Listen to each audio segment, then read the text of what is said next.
This is a story my family told me when I was growing up. We live in a rural community on the Navajo reservation. My aunt and her two brothers were home alone while my grandparents had left for the evening to attend a chapter house meeting. They were in the house, and like many people from the reservation, they didn't have electricity. It had been dark outside for about an hour, and my aunt and uncles were getting ready for bed. Outside, they heard noises, as if something was moving things around. My oldest uncle went to look out the front window and saw a figure by the truck. This was immensely out of the ordinary, because the closest neighbor was miles away. Whatever it was opened the truck door and began to dig through the personal items that my family had left in the vehicle. My aunt and uncles were frightened by the sight and knew they should take action. They took out a rifle and all steadied themselves to hold it up. They flung open the door and aimed it at the dark figure. The figure turned around and started to walk towards them, totally unfazed. My uncle pulled the trigger, but nothing happened. The figure drew closer and my aunt began to smell something like a rotting corpse. It was so strong it made her gag. My uncle continued to pull the trigger with no luck, and the figure came closer and closer. Off in the distance, headlights were coming up the road. My grandparents were returning. The figure looked towards the lights and started to move away and tucked itself behind a tree near the house. My oldest uncle ran towards the truck. My grandfather got out of the car and my uncle pointed to the tree. The thing was poking its head out to observe what they were doing. My grandfather ran into the house over the stove and grabbed a handful of ashes and rubbed it over the gun and bullet and placed it into the chamber. He walked out onto the porch and fired towards the tree. Whatever that thing was didn't expect the gun to go off. The gunshot echoed and the dark figure began running. My grandma chased my aunt inside, and my uncles and my grandfather went after it. There weren't many roads or paths, so my grandfather and uncles chased after the figure. The truck was bouncing and the headlights were not fixed on one particular spot. My uncle swears that every time the headlights would hit the figure, he saw a woman. Not only that, it was running on all fours like a bear. My grandfather eventually stopped the truck as it neared the ditch that drops about 20 feet. He got out and began to yell in Navajo. My uncle says that he was yelling about a local woman. He yelled that he wasn't scared and that he knew her, and to leave his family alone. A few days passed and there was news that a woman that my grandfather was yelling about had passed. I've always been told that if you know who a skinwalker is, say their name, and it will kill them.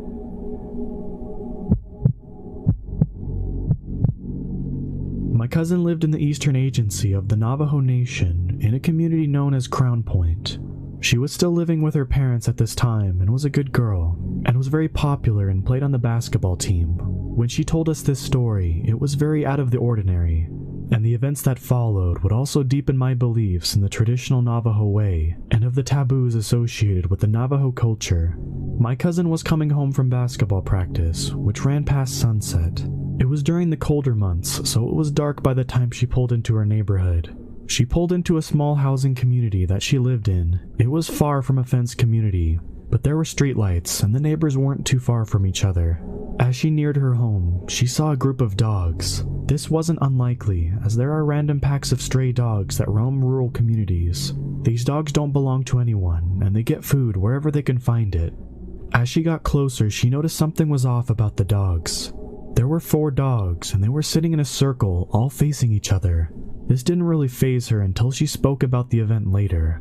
Because this was a housing community, my cousin couldn't barrel down the road, so she slowly drove past the group of dogs and kept going on her own way. As she continued to drive, she noticed in her peripheral vision that something was running alongside her car. She turned her head to see that brown dog from the group was trotting alongside her car. She didn't mind much until she hit a strategically placed speed bump. The impact of the bump made her entire car wobble. She looked over at the dog again, still casually keeping pace with the car. She tried to ignore the dog and tried speeding up, keeping in mind where the speed bumps were placed. The dog continued to keep pace. My cousin had to eventually stop at a stop sign. She began to feel immensely uncomfortable and tried to keep her eyes forward, but curiosity got the best of her. She looked over at the dog. It was facing forward. She continued to stare, and that's when the dog turned its head. Instead of the face of a dog, there was a flat face of a man covered in hair, smiling from ear to ear. Fear shot through her body, and my cousin pushed the pedal to the floor, not daring to look back in her rearview mirror. She reached her house and barely pulled herself in the door, weak from fear. My aunt came to her, and my cousin began to sob. She told my aunt everything, and they scheduled a meeting with a medicine man the next day.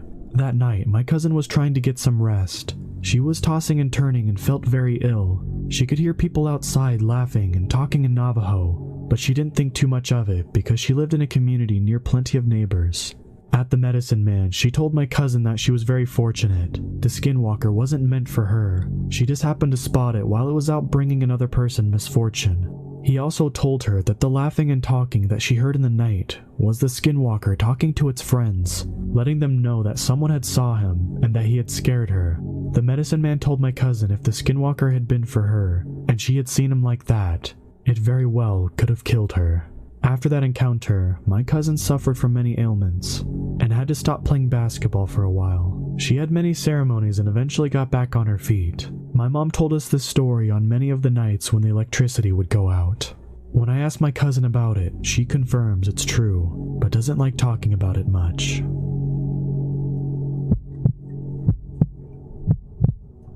Out on the Navajo reservation, we don't have the city come and collect our trash, so we burn our trash in these huge burning barrels. Not very eco-friendly, I know, but it's what we got. If you don't like the trash properly, the fire will go out and the trash will just sit in the barrel. It is important because we are told to dispose of our personal hygiene items correctly. If you removed all of your hair from your brush, make sure the trash burned. If it was that time of month, make sure the trash burned. If you changed a baby's diaper, make sure the trash burned. They tell us these things because skinwalkers have been known to dig through the trash in order to find things that they can get to use against us. They use the things that we're briefly connected to and bring misfortune on to us using these things. Some of my family members take part in the sport of rodeo, so to practice, they have to rope a dummy and take turns roping it. My two male cousins were enjoying themselves outside and taking turns swinging the rope at the fake calf. The elders were always adamant that we shouldn't stay out past sundown, especially out on the res, where it's pitch black and there's no one around for miles. But my cousins weren't the superstitious type, and they were under a streetlight. My cousins were joking around laughing, having a great time. That changes when my eldest cousin looks over to the burn barrel. A dark figure is bent over, rummaging through the garbage that failed to burn. My cousin devised a plan that they were going to grab weapons, sticks, and rocks, and go chase whatever it was. They move strategically, so that they are able to flank the figure. They run full speed and begin yelling and swinging their sticks and throwing their rocks. My cousin said that they kept up with it for the most part. That was until the figure ran underneath the streetlight. What my cousins thought was a person was actually a goat. Why would they think it was a person? Because the goat was running on its hind legs. They stopped running and fear ran down their backs, and the figure ran off into the dark. Feeling nervous and not entirely accepting what they just saw, they began roping the dummy again. There was an awkward silence amongst the boys now. They saw something so unnatural, but talking about it now would just make it seem real. Were they crazy? Did they really see a skinwalker? The boys roped the dummy in silence until one of them looked over to the tree. There was a head peeking out at them. If they didn't pay attention to it, whatever it was would just poke its head out from behind the tree and stare. When they would look in the direction of the tree, it would quickly move back out of sight. This was the final straw, and my cousins ran back into the house. They told their parents and my uncle came out to look. It was still there, poking its head out and going behind the tree. My uncle loaded his gun and started to walk towards the tree. He aimed and pulled the trigger, but nothing happened. The gun jammed. Whatever it was began to run, but it was so fast, like a blur, as my cousin describes it. When it left, my uncle gave the boys a thorough lecture about staying out late. The next day, my cousins told my uncle about whatever it was had been digging through the trash barrel. They went out to investigate and saw the creature had pulled out a lot of things out of the barrel. What was odd was the tracks. Goat prints were all around the area. They followed a set of tracks that were found around a baby diaper, several feet away from the barrel. Whatever they saw that night had very malevolent intentions.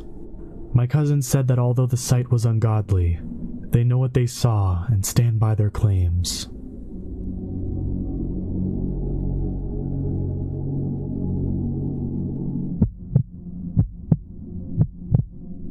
So I grew up in Utah and lived about an hour away from the Skinwalker Ranch. And going there as a high schooler was just a thing to do, just to see if it was true or not, and to see if you actually got scared. But here's my story. First time me and a couple friends went out there, we got pretty far in. We got out of the car and started walking around. Mind you, this was around 1:30 in the morning. We found an old beat-up wood shed that looked like it was falling apart, but you could see through the holes of it.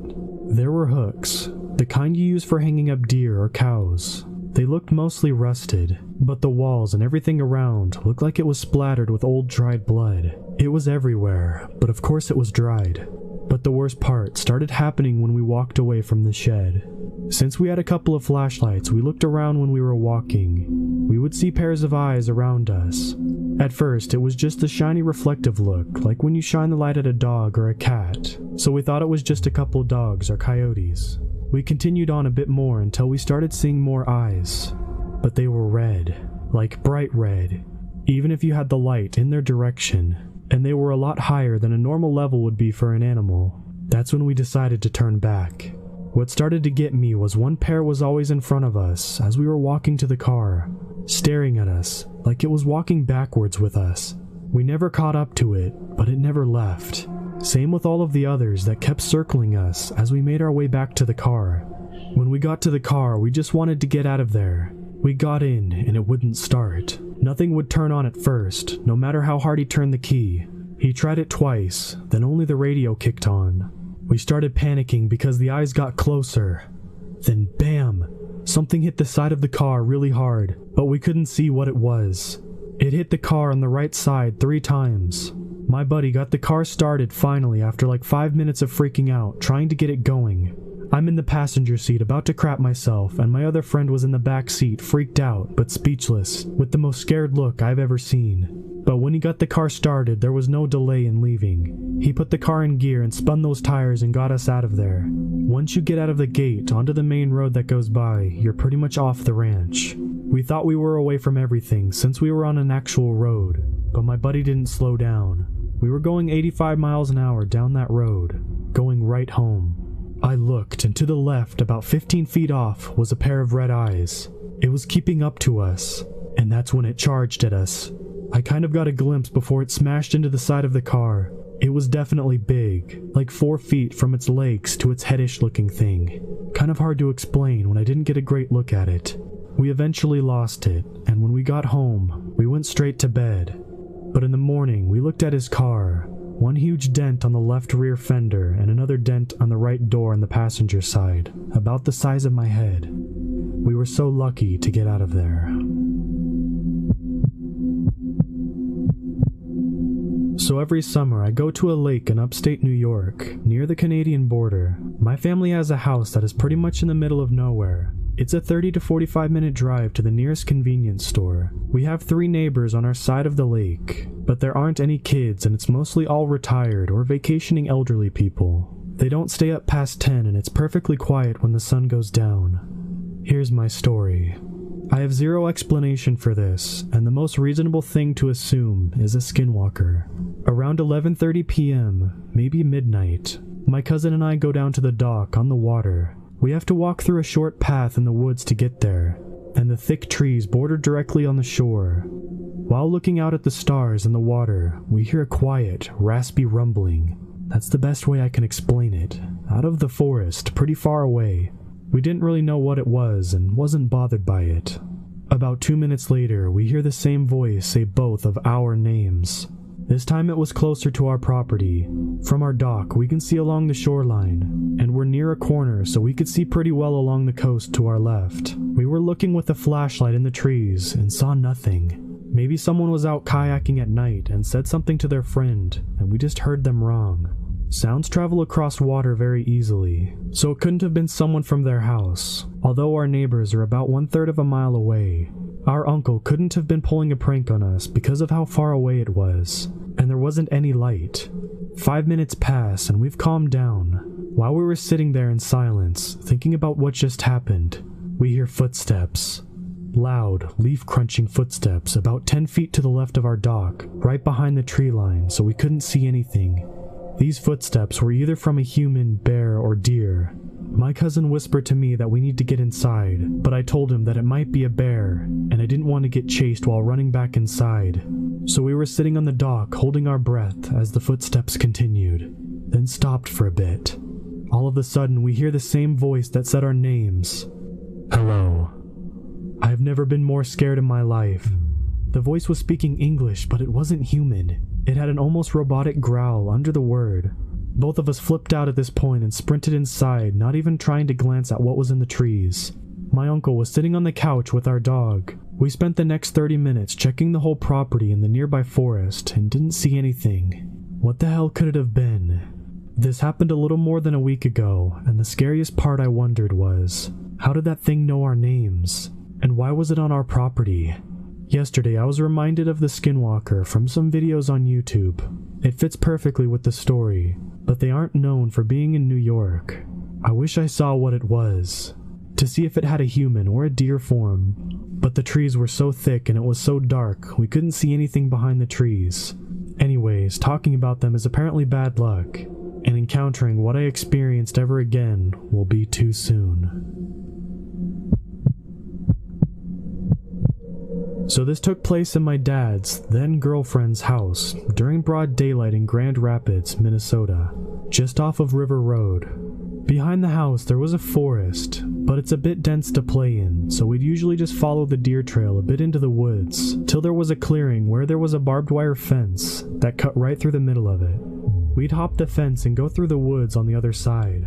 On the other side was a planted pine forest that ran along the fence for the airport there. It was pretty wide open back there, so you could see straight down the rows to the other side.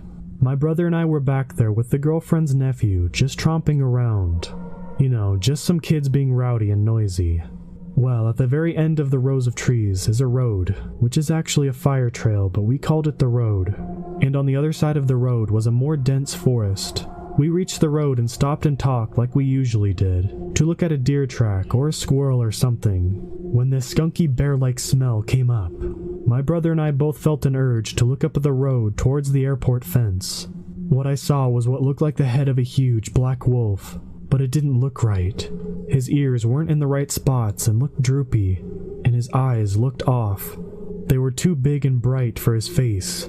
His front legs were long and skinny, but he was standing right like a wolf, just way too big.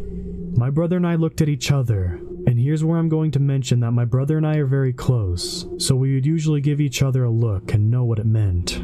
Here we looked at each other and instantly started to briskly walk back. The girlfriend's nephew just started to walk with us. He asked what was up and we just shushed him. We were being as quiet as we could, but we knew it would hear every step and movement of us.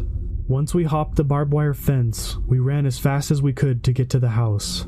Once we got to the back entrance, we looked back, and there it was, looking at us through the brush. We didn't hear it move behind us or anything. We pointed it out to the nephew, and we all watched it flop back into the woods. Now my brother and I have been raised on 80 acres of land just south of Bobbing.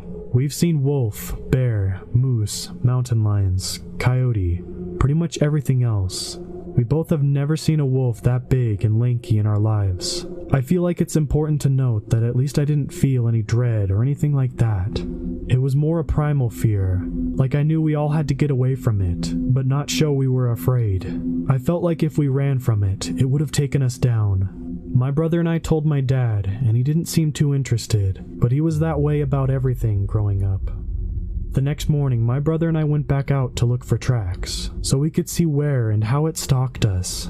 We saw huge dog-like tracks, and about 6 feet up in a tree, following its route back, we found thick black fur. We noped out of there fast and didn't go back without protection. About a few weeks later, I'm home alone. All the doors are locked, and only the back windows on the house are open. I suddenly notice the dogs are acting weird. Then I hear clear as day, by the back door, my dad's girlfriend's voice call for her dog. I froze but looked up at my bedroom doorway into the small hall. The dog got up and went to the kitchen where the back door was. She was quiet for a moment, then I heard her claws skid across the floor and she ran back to my room. I closed the door and locked it fast and closed my window. The only reason it freaked me out was because I didn't hear the garage door open, or the side door open, just the voice. I blessed my room and made sure nothing was allowed in it or around it. The next time my brother visited, he slept in the living room. Now the living room was huge, and you could see out to the front deck. As my brother was sleeping, he heard what he described as an old woman screaming on the deck. He woke up panicking and said he turned on the porch light, and there was a big black crow sitting on the deck banister. After that, he only slept in my room, never out in the open. I'd also like to note that neither of us knew what a skinwalker was at the time, being that we were 11 and 13 years old and lived in the north. We just assumed that it was a goofy wolf that smelled bad.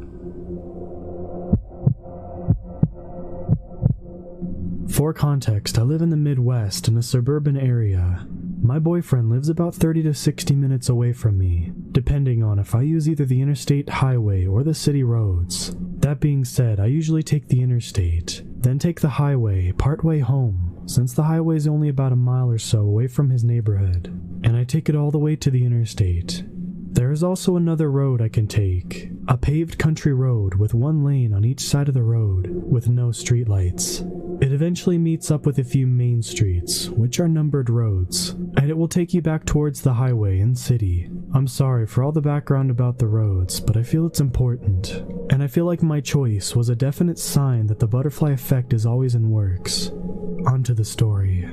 Earlier today, I went to pick up my boyfriend and we basically hung out and binge-watched a TV show I recently got him in. Around 11 p.m., he says he probably should go home since he works in the morning. I agree and drive him home using the interstate with no problems. We kiss goodbye and then I am on my way out of the neighborhood and towards the street that takes me to the main roads.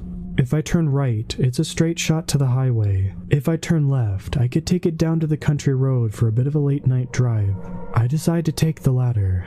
I turn left, then turn right at the stoplight and begin to drive through the dark country night. So I had my windows rolled down and my music up, just letting the breeze come in. It was pretty windy, so my car was swerving a little, and you couldn't see the stars or anything because the clouds were taking over the sky, building up a storm. I thought about switching on my high beams to see better, but the road was really curvy and had lots of hills, and I was afraid of accidentally blinding someone coming from the opposite direction. What happened next makes me glad I didn't turn them on. On the left side there was a small patch of woods with overgrowth.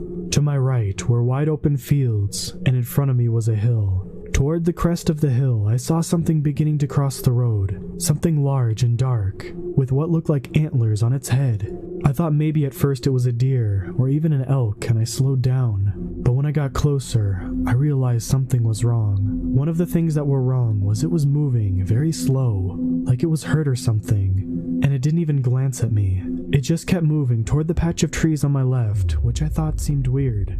I felt like it should have at least acknowledged the sound of my vehicle. The second thing was, this animal that I presumed was a deer or an elk, couldn't have been. It was at least the size of a moose, but that couldn't be right, because where I am from, there are no moose.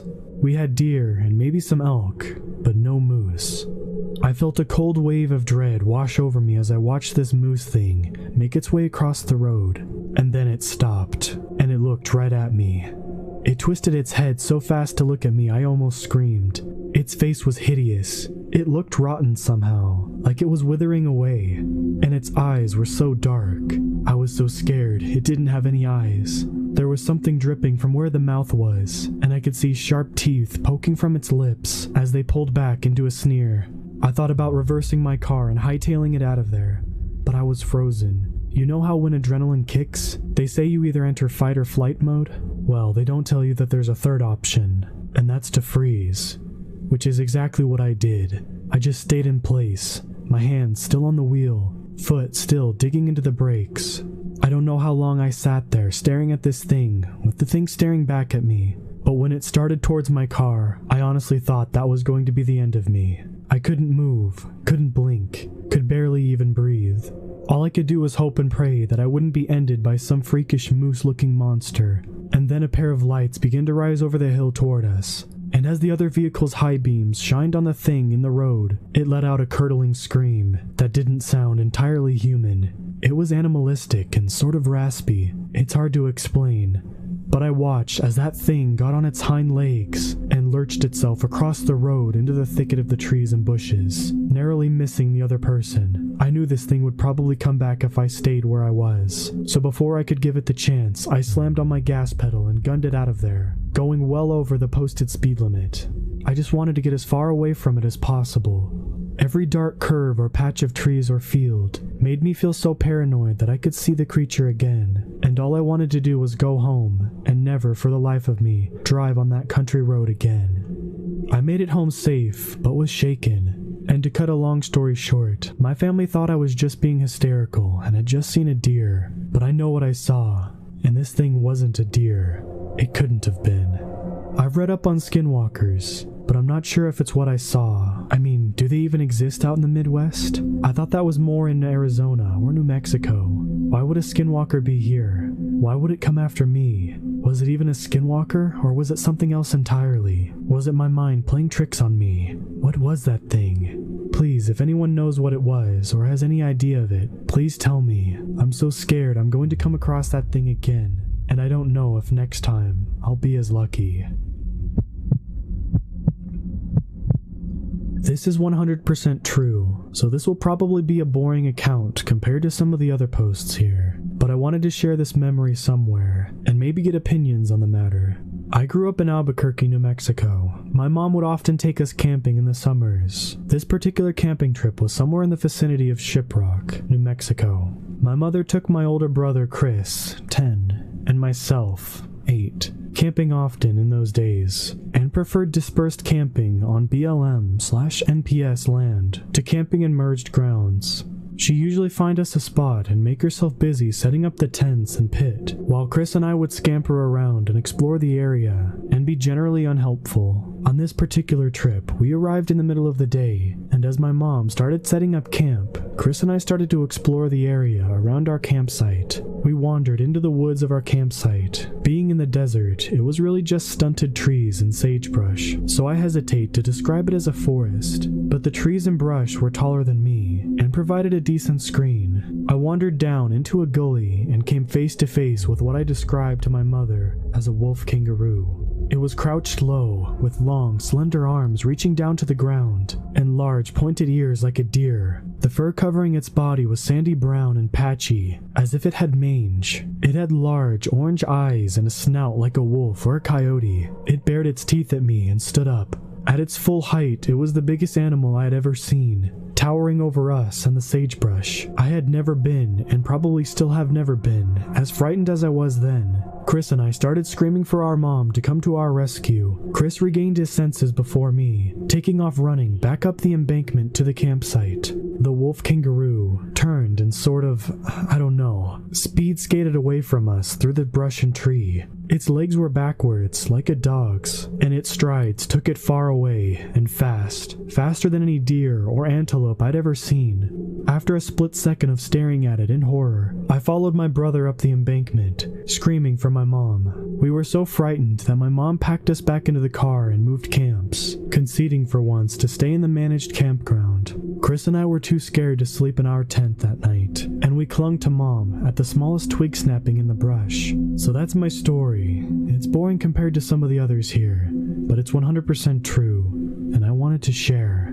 I vividly remember the way this animal moved as it glided away from us into the desert, and the sheer, utter horror I felt looking into its face. Chris and I have never managed to find an explanation for what we saw that day in the brush.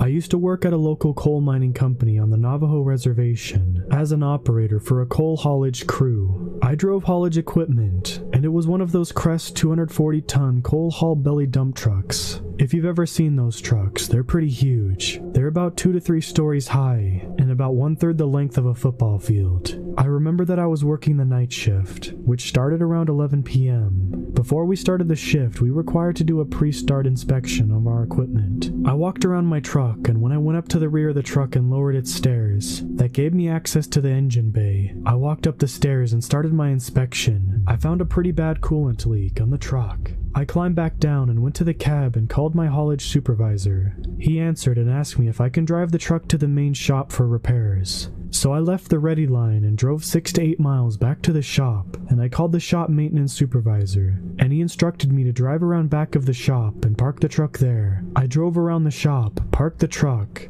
and I wanted to see how much coolant I had left. I climbed back down from the cab, walked around to the back side of the truck, and lowered the stairs. I checked the coolant level, and I had a significant loss of coolant. I called my supervisor over the radio and asked him to pick me up. As I started to walk away from the truck towards the shop, I seen it. It was big, like a bull. It walked weird. Patches of tan fur missing, blotches of blackened skin, and its head was big. The head was as large as a pumpkin, and it wobbled around like it was unbalanced. It had an unnatural look, nothing like I'd ever seen. This thing walked on all fours and about 4 to 5 feet tall. It was about 100 feet away and was walking toward me. My first instinct was that it was a sick dog, mange infested, and malnourished. It continued to walk toward me, and I thought this sucker might be sick and have rabies. I took out my flashlight and shined the light at it, yelling at it to stay away. It continued to walk towards me. It was then that I noticed it wasn't alive. Its eyes did not give off any reflection and were black and solid. It was unnatural. I reached for my pocket knife and yelled at it to stop. It stopped when it was about 20 feet away. I was still walking towards the shop, and it paralleled me all the way there. I never looked away. I thought it could attack me. By the time I got to the shop door entrance, it started walking towards the east. I went inside and got the shop supervisor, and we both came out. It wasn't about a minute later, and it was gone. We walked to the east, and my supervisor drove up. Now, there was only one way into the back side of the shop, and my supervisor should have seen it. He didn't. I explained to him what I saw, and he said he didn't see it on the way into the shop. My supervisor said that I saw a skinwalker, and that it usually was seen walking around the shop. The rest of the shift, I stayed with my supervisor. I think he was scared. I wasn't scared, nor did I go into shock like some people describe. It was an experience that I would never forget.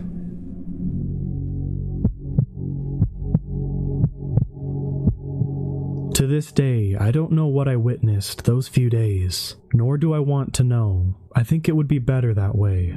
To set the scene with some background information, I'm a 20-year-old Latino woman. I'm a Lance Corporal in the Marine Corps, and have spent a year in Afghanistan back in 2015. During the time of this experience, my girlfriend and I took a camping trip, and for the sake of this story, I will call her Olivia. I've grown up in a very wooded area of Florida. Many trees and animals of all sorts. Alligators, bears, panthers, coyotes, and sometimes wolves from people owning them and letting them into the wild when they got big. The area we had gone to was new terrain for us. She insisted we go somewhere new and explore around, since I would have to return to California to my duty station in a few days. She wanted to explore the new terrain with me. We walk along the beaten path, admiring nature in the wooded areas, flowers, and even small animals and birds that inhabited the area.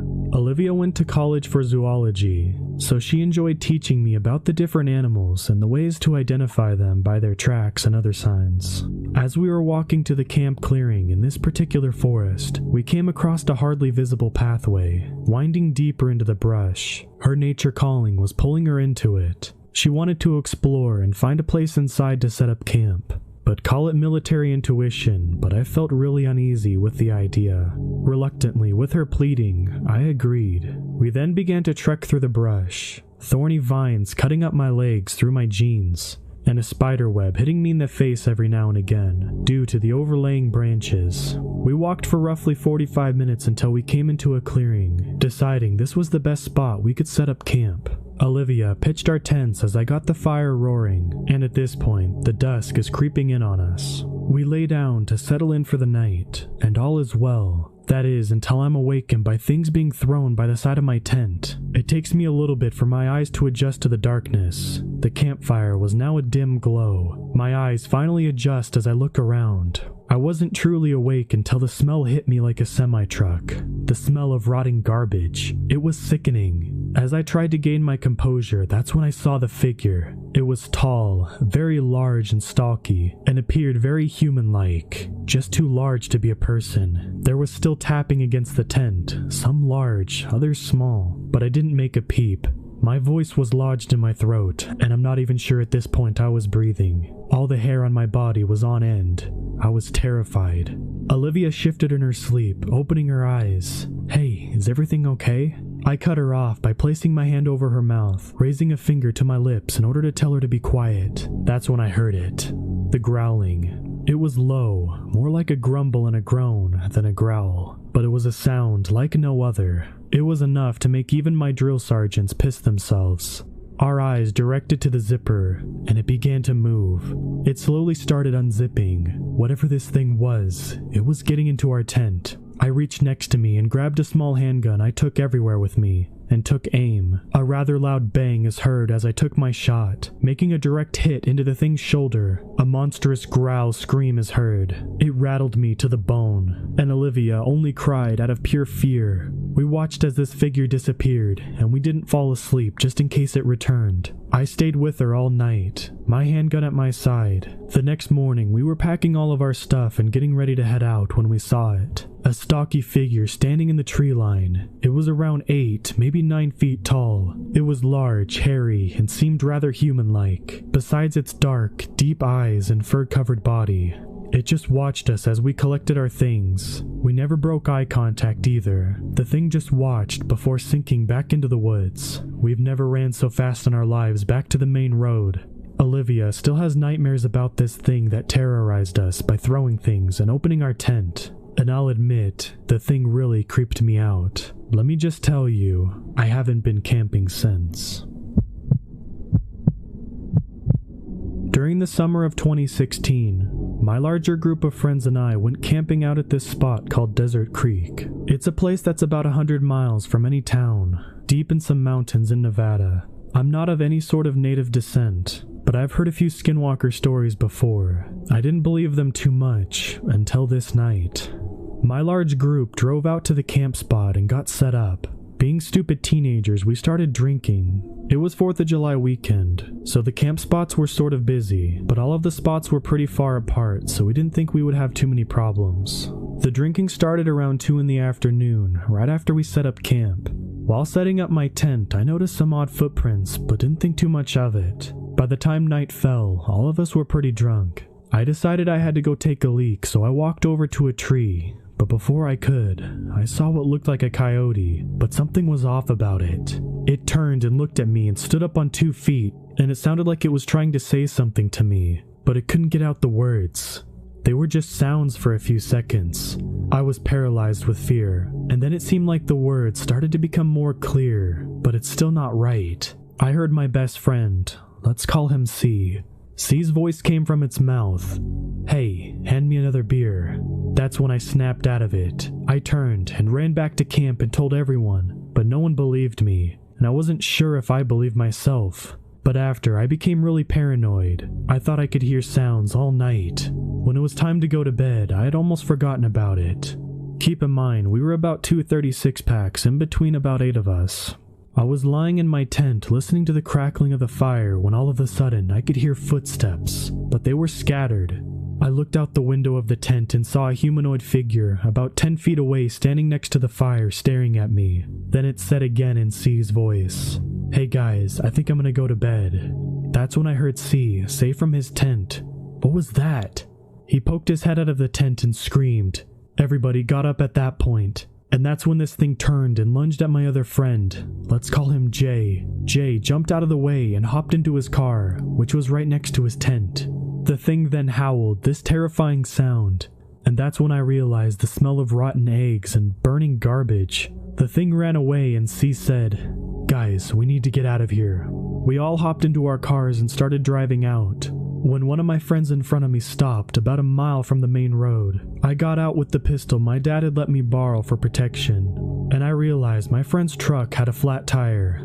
We all heard the howl again, and it sounded like it was in the middle of the canyon where we were in, about a 25-minute drive away from us. We thought we would be okay, so we got to work putting the spare tire on. We had only just gotten the flat tire off and we started to smell the rancid odor again. We stopped and looked around and heard the howl once again, this time right next to us. We bolted to our cars and tried to drive away when this thing jumped out in front of the car and stood up. The creature looked into my eyes and spoke once more, but in a demonic-like voice. "Gonna have to try harder than that." I slammed on the gas and this thing jumped over my car. We got out of there and drove 150 miles back home, still drunk and way past curfew, but we didn't care. The next morning, I drove my friend back to his truck, and when we both got there, we were both struck with this terrible feeling in our stomachs. His truck's windows were broken, and scratched into the car all over the place was every single one of our full names. There were 2 animals in the bed of the truck, but we couldn't tell what kind of animals they were because they were so mangled. From that point on, we had never given a thought to going camping at Desert Creek ever again.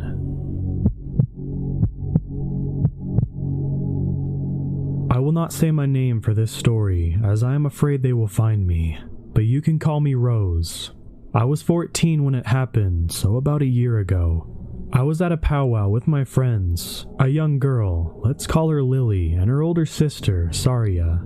It was getting late, probably around 10 p.m., when we came up with the idea to tell scary stories. I've always been fascinated by skinwalker stories, though I have never seen one myself. Well, that was about to change. I came up with a story and told my friends, then Lily, then Saria. After telling stories, we finally got tired and went to bed. Saria and Lily slept in a small tent, while I slept in a camper with my dad. I've been up where the powwow is many times, and we call the area the grounds. I'm not really a native. I have a little Blackfoot, but I'm mostly Irish. The grounds are full of mostly Cherokee. Anyway, I came up with a stupid idea to scare my friends. I went outside next to their tent and snapped a twig. Then I made loud footsteps along with hard breathing and groaning noises. I could see their shadows sit up, so I knew they were awake. I was just about to shake the tent when I heard footsteps behind me. I knew there were bears and big cats in the woods, but they rarely come in the grounds because all of the lights and people. I didn't want to take any chances, so I slowly walked towards my camper. Then I hear the same groaning noises I made behind me. I thought it was Lily or Saria trying to get me back. But something wasn't right. It sounded just like my voice. Haha, very funny guys. I call back to their tent. Haha, very funny guys, said someone who sounded just like me in the woods. Then I see Lily and Saria walk out of their tent. Will you stop? We're trying to sleep, said Saria in an annoyed voice. A branch breaks and echoes in the woods. Saria and Lily look behind them to see nothing. I think a bear is out there. Hurry, come inside my camper, I whisper to them. They both walk towards me, when suddenly a loud, curdling scream filled my ears. It sounded like a girl and a dog screaming in the woods. Loud footsteps came closer to us. We ran as fast as we could to my camper and slammed the door shut. I looked out the window and see a dark shadow next to my friend's tent. Then I did something I still regret to this day. I got a flashlight and shined it at the figure. It had the head of a bear and the upper body of a human and the legs of some kind of dog. It stood on its hind legs and stared at us with glowing eyes. I screamed so loud I probably woke everyone up from a mile away. My dad came running. What's wrong? Are you okay? I yelled, Skinwalker. I saw a skinwalker. My dad got out his shotgun while his friend, who was staying the night, let's call him Jack, grabbed a bowl of sage. My dad ran out the door to see nothing. Jack lit the sage and put it in the bowl outside the front door. We stayed inside the rest of the night. The next morning, we went out to investigate the area where the skinwalker was. All of us almost puked from the rotten smell of animals. I went home the next day. You would think the story ends there, but sadly no. There's more. I was laying in bed trying to sleep when I heard footsteps outside my window. I looked at my window to see a face of a bear. It followed me home. I screamed, but I was home alone because my mom was still at work. The skinwalker banged at my window, cracking it. I tried to let out another scream, but what came out was a loud growl. The creature froze. I did something I thought I would never do. I ran to the window and yelled, "Go away! Be gone!" at the creature. Slowly, it backed away into the woods. I stayed up all night waiting for it to come back, but it never did. Why did it follow me home? And why did I do what I did? I probably will never know, but all I care about is it's never coming back. I'm 15 now, and still no sight of the monster. Hopefully, I will never see something like that again. My name is Jonathan. I'm 22. I've encountered this creature twice, so I'm covering the first time I saw the thing, which was when I was 14 and lived with my parents. My grandparents told me stories of skinwalkers, and they took them quite literally, which is how I knew what this thing was. One night, I was getting ready to go to bed, and my cat was in my window. As I went to get into bed, he started growling. I didn't really think much of it, just thought maybe he saw a deer or a strayed cat or dog. He kept going and started hissing. Then my curiosity got the best of me and I looked out the window. I froze. I hadn't looked directly at it. I had just looked at my yard, and its glowing red eyes caught the corner of my eye. I knew exactly what it was. I tried to move, but I just couldn't, as it just stared at me and my cat, still hissing and growling. A couple of seconds went by and it let out a curdling scream, so loud it might as well have been right in front of me. I broke the gaze and closed the curtains, grabbing my cat and getting away from the window. Then, not a couple seconds later, I heard a tapping at my window. I knew they were really fast, so I wasn't surprised that it got to my window so quickly. My gut had sank at this point, and I couldn't move. My cat was silent but on edge, and all of its hair was standing up. Then it tried to speak. There's no explanation on how it did this, but that it's been around for a very long time. It said, "Jonathan, come here. I need your help." The most frightening part about that was it was in my dad's voice, but he had been gone for over a year now. The tapping continued for about 10 minutes and stopped completely. Longest 10 minutes of my life. After it stopped, I heard footsteps stomp off quickly into the woods where I lived. I didn't get any sleep that night, and the next morning everyone was up and didn't seem like they had heard anything, and acted like everything was normal. I haven't told anyone, and you're the only person I've told this. I couldn't tell if it was a skinwalker or a wendigo, as I didn't see any of its features except that it had glowing red eyes, and that it mimicked my dad.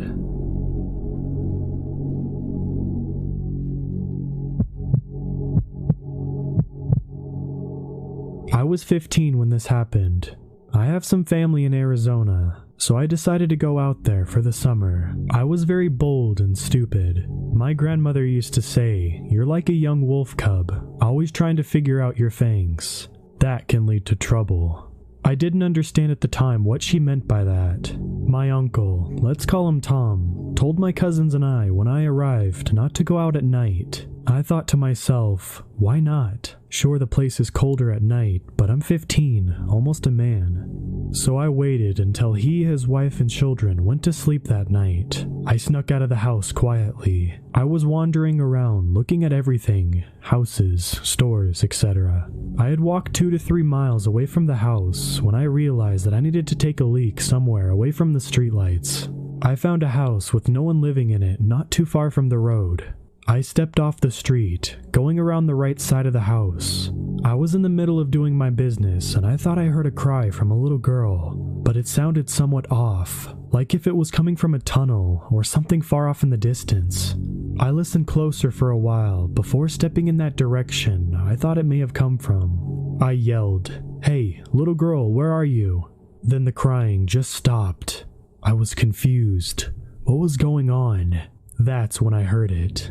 My own voice, but not quite right. More like a growl reply. "I'm scared. Can you come to the other side and help me get home?" The home was almost a dog's growl. My mind was racing now that I was fully creeped out, and I felt an overpowering need to run. As I turned to do just that, I heard movement from somewhere behind me. At the same time, I started smelling something like rotten meat. Looking back, I saw it. I think it was trying to look human, but the way it moved, like a movie zombie, all stiff. Though once it saw me, it started moving much smoother. Plus, its eyes were wrong. They look like dog eyes when light hits them at night.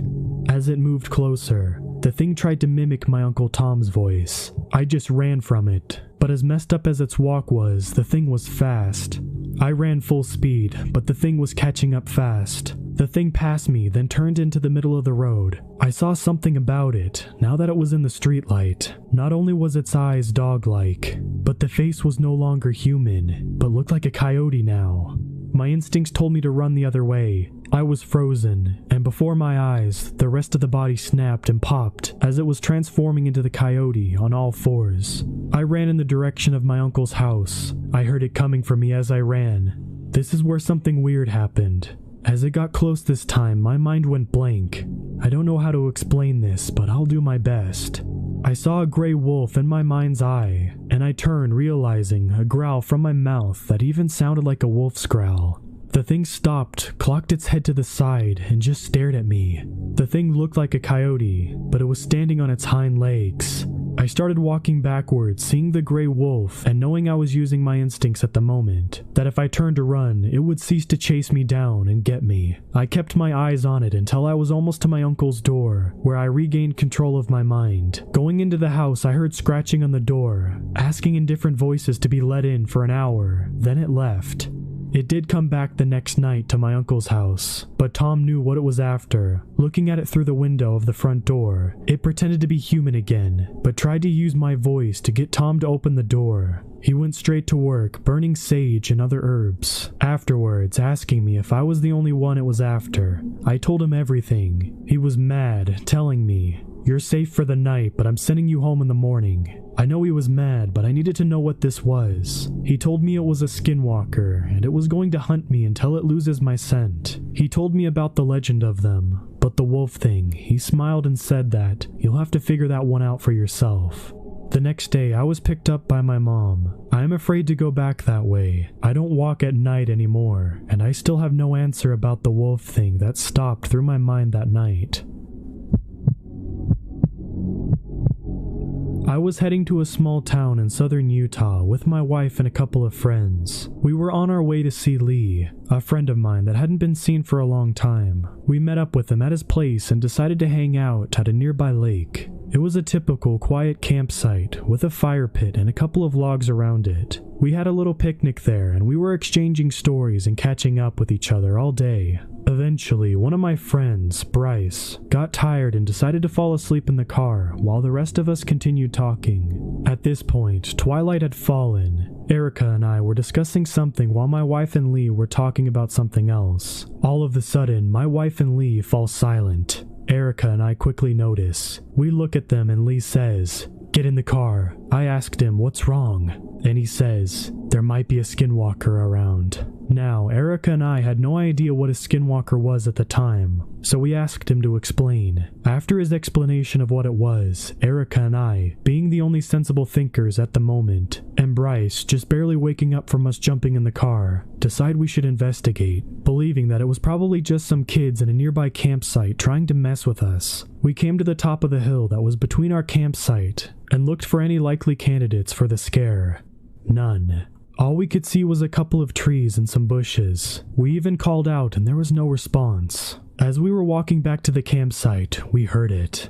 A rustling in the bushes behind us. We look again but see nothing. At this point, we were considering that Lee and my wife may be right. We get back and it's getting dark fast, so I ask them, "Is there something we can do to keep them away for a little bit?" "Yes," said Lee. "They don't like fire." And him, my wife, and Bryce start working on the fire, while me and Erica go down by the lake to collect the 2 liters we had put there in the water to keep cold. Now it's dark, and Erica and I headed back with the sodas. We hear rustling in the bushes beside us. We're both scared. We hurry back and start putting everything back in the car as soon as possible, while Lee made sure the fire kept burning. After getting everything into the car, I rush over to the fire pit and tell everyone to get in the car as I proceeded to stomp the fire out. Right as the fire went out, I hear a curdling scream across the lake. I felt my heart stop. Lee had said skinwalkers are fast and could make up a full lap around the lake in a matter of seconds. I jump in the car and yell, "Go!" Right as the engine started and the lights come on, we see it. Coming out of the bushes right in front of us, glowing yellow eyes and what looked like a zombified coyote with decaying flesh. A skinwalker. We backed up and peeled out of there as fast as we could. This happened 2 years ago and it still scares me to how close of a call it was. I am honestly amazed that we all survived such a close encounter with this skinwalker. When I was about 11 or 12, we lived in a small house made of mud and stone, a lot like our house now. It was 2 of my brothers and I in the house. Everyone else had gone to the feast and left us to tend the sheep. We were getting ready for bed when we heard the dogs going crazy outside. Thinking it was nothing more than coyotes howling in the distance, we told them to be quiet. We began to drift off into sleep, and the dogs would not shut up. Somehow, I was able to get a few hours of sleep. Then I woke up very late in the night. It was very quiet and still in the house, except for my brother snoring and breathing. I realized I needed to use the outhouse and woke up my brother to take me there. He teased me about being scared, which I certainly was. We went out with our flashlight to the outhouse. The dogs began with their crazed barking out in the sagebrush, going from one place to the next. My brother went first and I waited for him outside. While waiting, I tried to follow the dogs with my flashlight. Suddenly, there was a very loud whine from one of the dogs. Then everything went silent again. It was really too quiet for that time of year. Not even the sheep were making noise. Suddenly, I heard a few of the dogs going completely mad by the truck. When I looked over, there was this man. He was unbelievably tall, leaning one arm on the cab roof of the truck. He was looking at the dogs for a little. They all scattered in different directions. The thing looked up at me, and I saw its face. It had a pure white face, like a full moon, 2 burning yellow eyes, and a slight smile that was pure black. I could not move or make a sound. It began to walk towards me with long strides, until it finally towered over me. All I began to see was dark red. I kept getting deeper and deeper into its eyes. I could faintly hear my brother coming out of the outhouse. With this, the thing looked up at him. Reality came rushing back to me. I noticed my brother was too distracted with his buckle to realize what was going on. I noticed this thing's long hands hovering just inches from my head. Its skin was black ash and smelt like rotten flesh in the summer. I was still unable to move or speak. The skinwalker began to move toward my brother. Finally noticing this figure, my brother became paralyzed as I was. Closer and closer it drew, reaching its arm out toward my brother's head. Something finally snapped in me. I became unbearably angry. I broke from the trance and lunged at the skinwalker, raising my arms like a wild animal and baring my teeth at it. A growl came out that I never knew I could make. I became more angrier at the thing, that it was trying to hurt us. It kept that smile at first, but the angrier I got, the more the smile faded. Finally, with everything I had, I began to make a primal roar at it. It fell backwards and ran into the night. Looking back at me, its eyes were dim and dull, its smile now long since gone. The next morning, my family returned home from the feast. After relaying the story to my parents, they quickly hired a medicine man. I'm half Navajo and half Mexican. For over 20 years of my life, I've lived on the Navajo Nation reservation in New Mexico. My Native American side of the family always warned us to be careful at night. My grandparents would always tell me stories of these shape-shifting witches who can curse you or mess with you. They called them skinwalkers, because they would take the skin of animals and wear them to change into that animal, or something in between a human and an animal. I never believed in it really. I'm only half Navajo and light-skinned, so I was never treated the same by most people here. So I drifted away from the culture and thought it wasn't for me. It was around summertime. This happened when I was in high school, so about 6 to 8 years ago. I would have been like 15 to 17 then. I used to hang out with a group of guys who liked to do a lot of delinquent type stuff. You know, smoke cigs and stay up all night playing video games at someone's house. Then at 3 a.m., if we felt like it, we would go sneak out to Paradise. I know, it's an ironic name. It's basically a giant metal pipe that carries irrigation water to all the farms. But really, it was also a spot for kids to get drunk or high in the evenings. However, the place did have a scary history of kids and adults who drowned in the night. But I always thought those were urban legends. But at 3 a.m., that was our time. We as boys would test one another across the pipe, sort of an initiation, to see how far you could go. We usually could go all the way across. Now keep in mind, this pipe goes well over 3 stories high. It's also wide. I'd say as wide as an average car. We would walk this thing for kicks in a group of 9 at 3 a.m. So one night, me and a small group of friends were driving around bored at 2 a.m., wanting to spook each other. So I said let's go to Paradise and walk the pipe. As to most of these friends I was hanging out with had never done it. They agreed, pumped up on energy drinks, and we drove. It was pretty quiet. The sky was dark and the night was cold. The boys with me were Michael, Cody, Tommy, and Theryl. Now, Theryl was the driver because he had a car and his family was pretty well off too, so he never had to worry about cash. We got to the place and he didn't want to go, said his parents were traditional, and he wanted to just chill in the car. Basically, he wanted to text some chick, I'm sure, without us bugging him. I told him it's fine, keep the car locked and running in case we see something scary. Me and the other boys went on without him. As we got onto the lead pipe, a few of the guys were scared and had me take the lead. As we crawled, I'd say a fourth of the way on the pipe, talking and laughing, I noticed a faint white or light gray bat, bigger than my head, flying around us. It dived for us a few times. We dodged it, but then Tommy slipped because of the shoes he was wearing and almost fell off the pipe.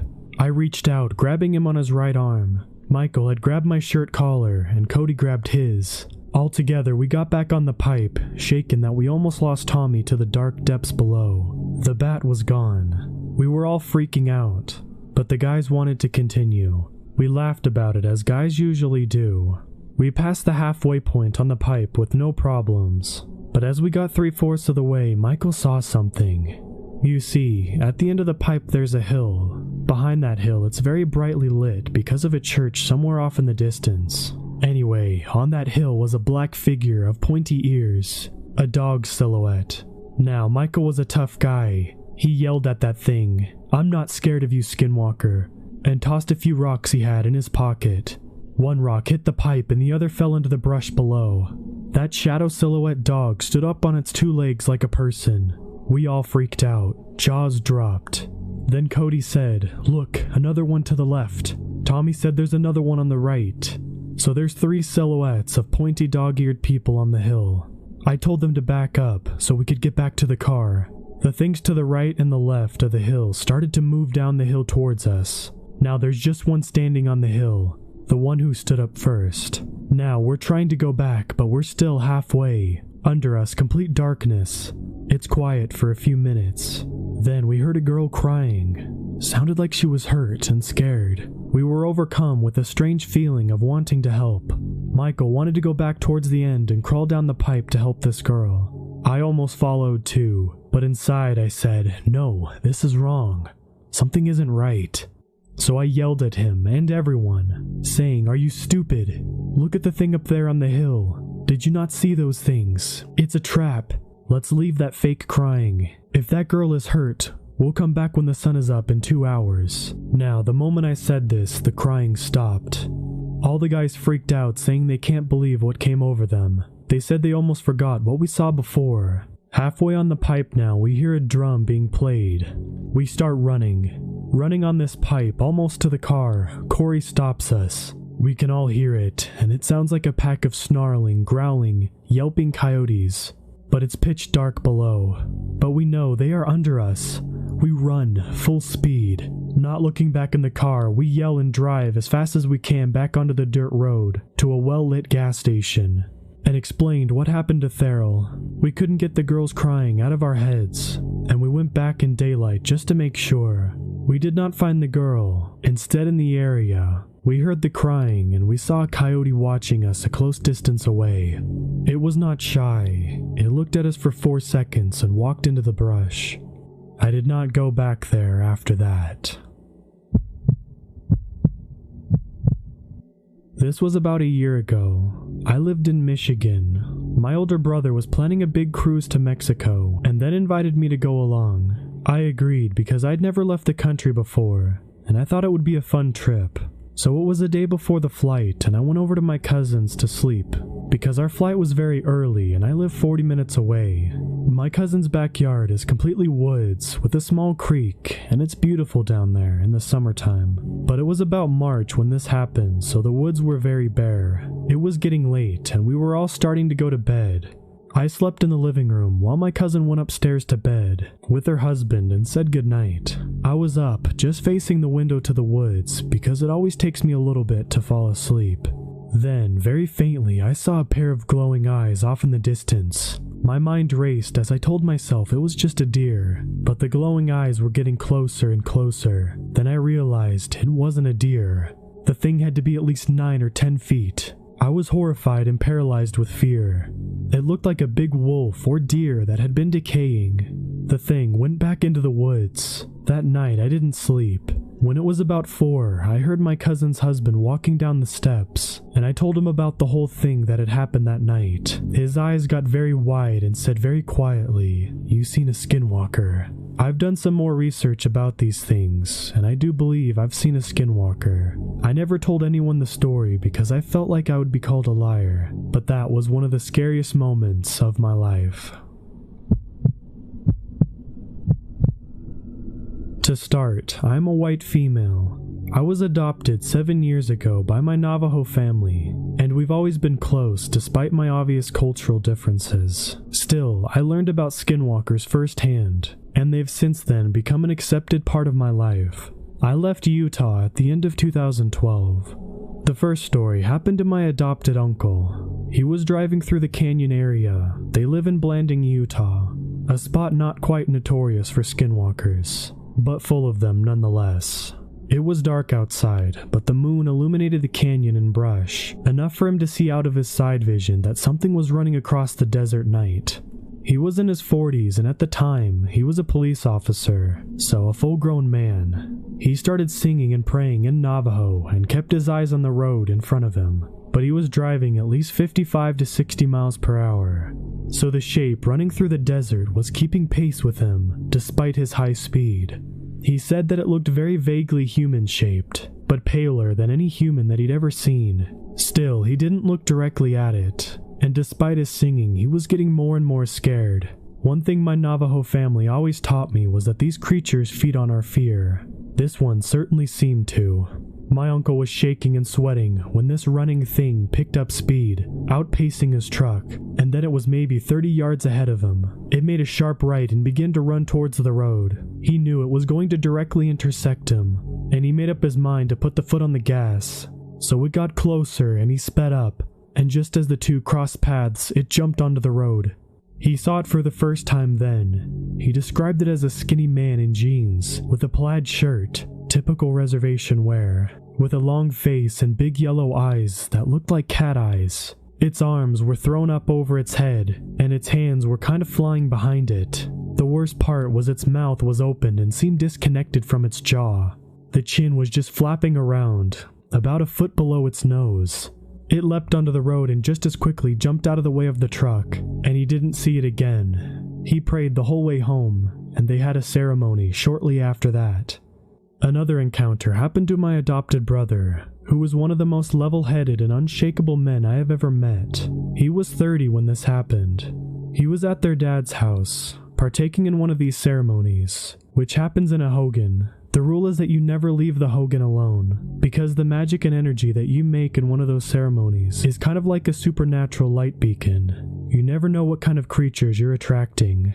Still, Eric, my brother, was a pretty rational guy and wasn't afraid of the dark. He's been in the hogan for hours, chanting and praying and all that good stuff. He needed a smoke break and to take a leak. So against the general rule, he edged out of the round house and out into the night. There was nothing around except 15 or 20 parked cars, all close to the ceremony area. It was a large gathering, so Eric did his business with no incident and lit up a cigarette. He was standing there, staring off into space, when he got that feeling of being watched. To shake it off, he walked away from the hogan about 20 feet and scanned the desert. Everything was quiet, except drums coming from the back of the tent and singing within. Just as he was about to shrug off his weird feeling and chuck his cigarette butt, he saw it. Under one of the vehicles, a dark shape with two shining eyes. The eyes were animal-like. They didn't glow on their own, but had reflective light in them, and they glinted right at Eric. They were yellow. The creature didn't have the shape of any animal he'd recognized, though. He explained it to me that it was shaped like Gollum, really skinny with a round human head. Eric walked towards the vehicle and bent down to get a closer look. Dust scrabbled around and he could hear a skittering noise. One bony arm shoved gravel his way, and the next thing he knew, the creature was gone and the vehicle was empty. But then he smelled this disgusting, puke-worthy stench. And he got scared then, because that's one of the worst things in Navajo culture. Bad smells are treated very seriously when they're assumed to be supernatural. So he straightened back up, and then he realized the source of the smell. A shadow fell over him, covering him from behind. He is around 6'2", so this thing, he said it was at least 7.5 feet. He was shivering and didn't move as it approached him from behind, until it was standing inches away. He could feel it. He could smell it, see its shadow. And then the worst thing, he felt it breathe on his neck.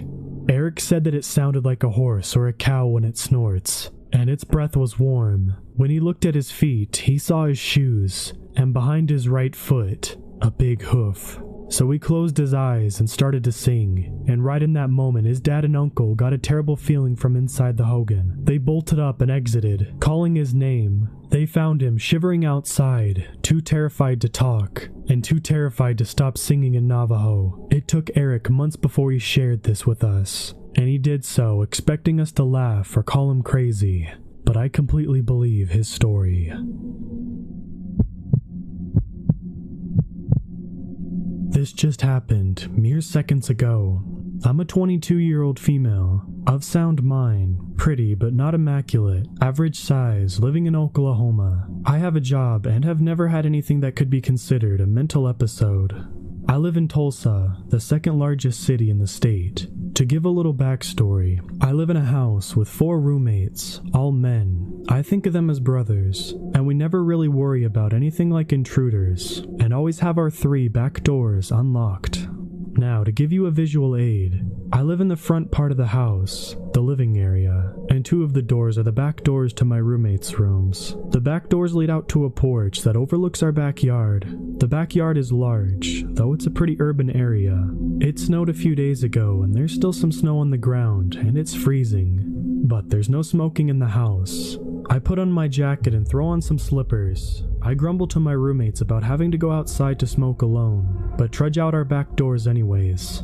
I usually bring my phone or another person's, but this time I didn't. I've been bringing people because I've been hearing strange noises. I'm not the only one either. My other roommates have heard them as well. Sounds that resonate in our backyard, but seem to have no place. They sort of sound like chimes. The fence surrounding our yard is wood until about halfway up, and then the chain links start. So it's about 12:30 a.m. and I'm on the porch smoking when something catches my eye.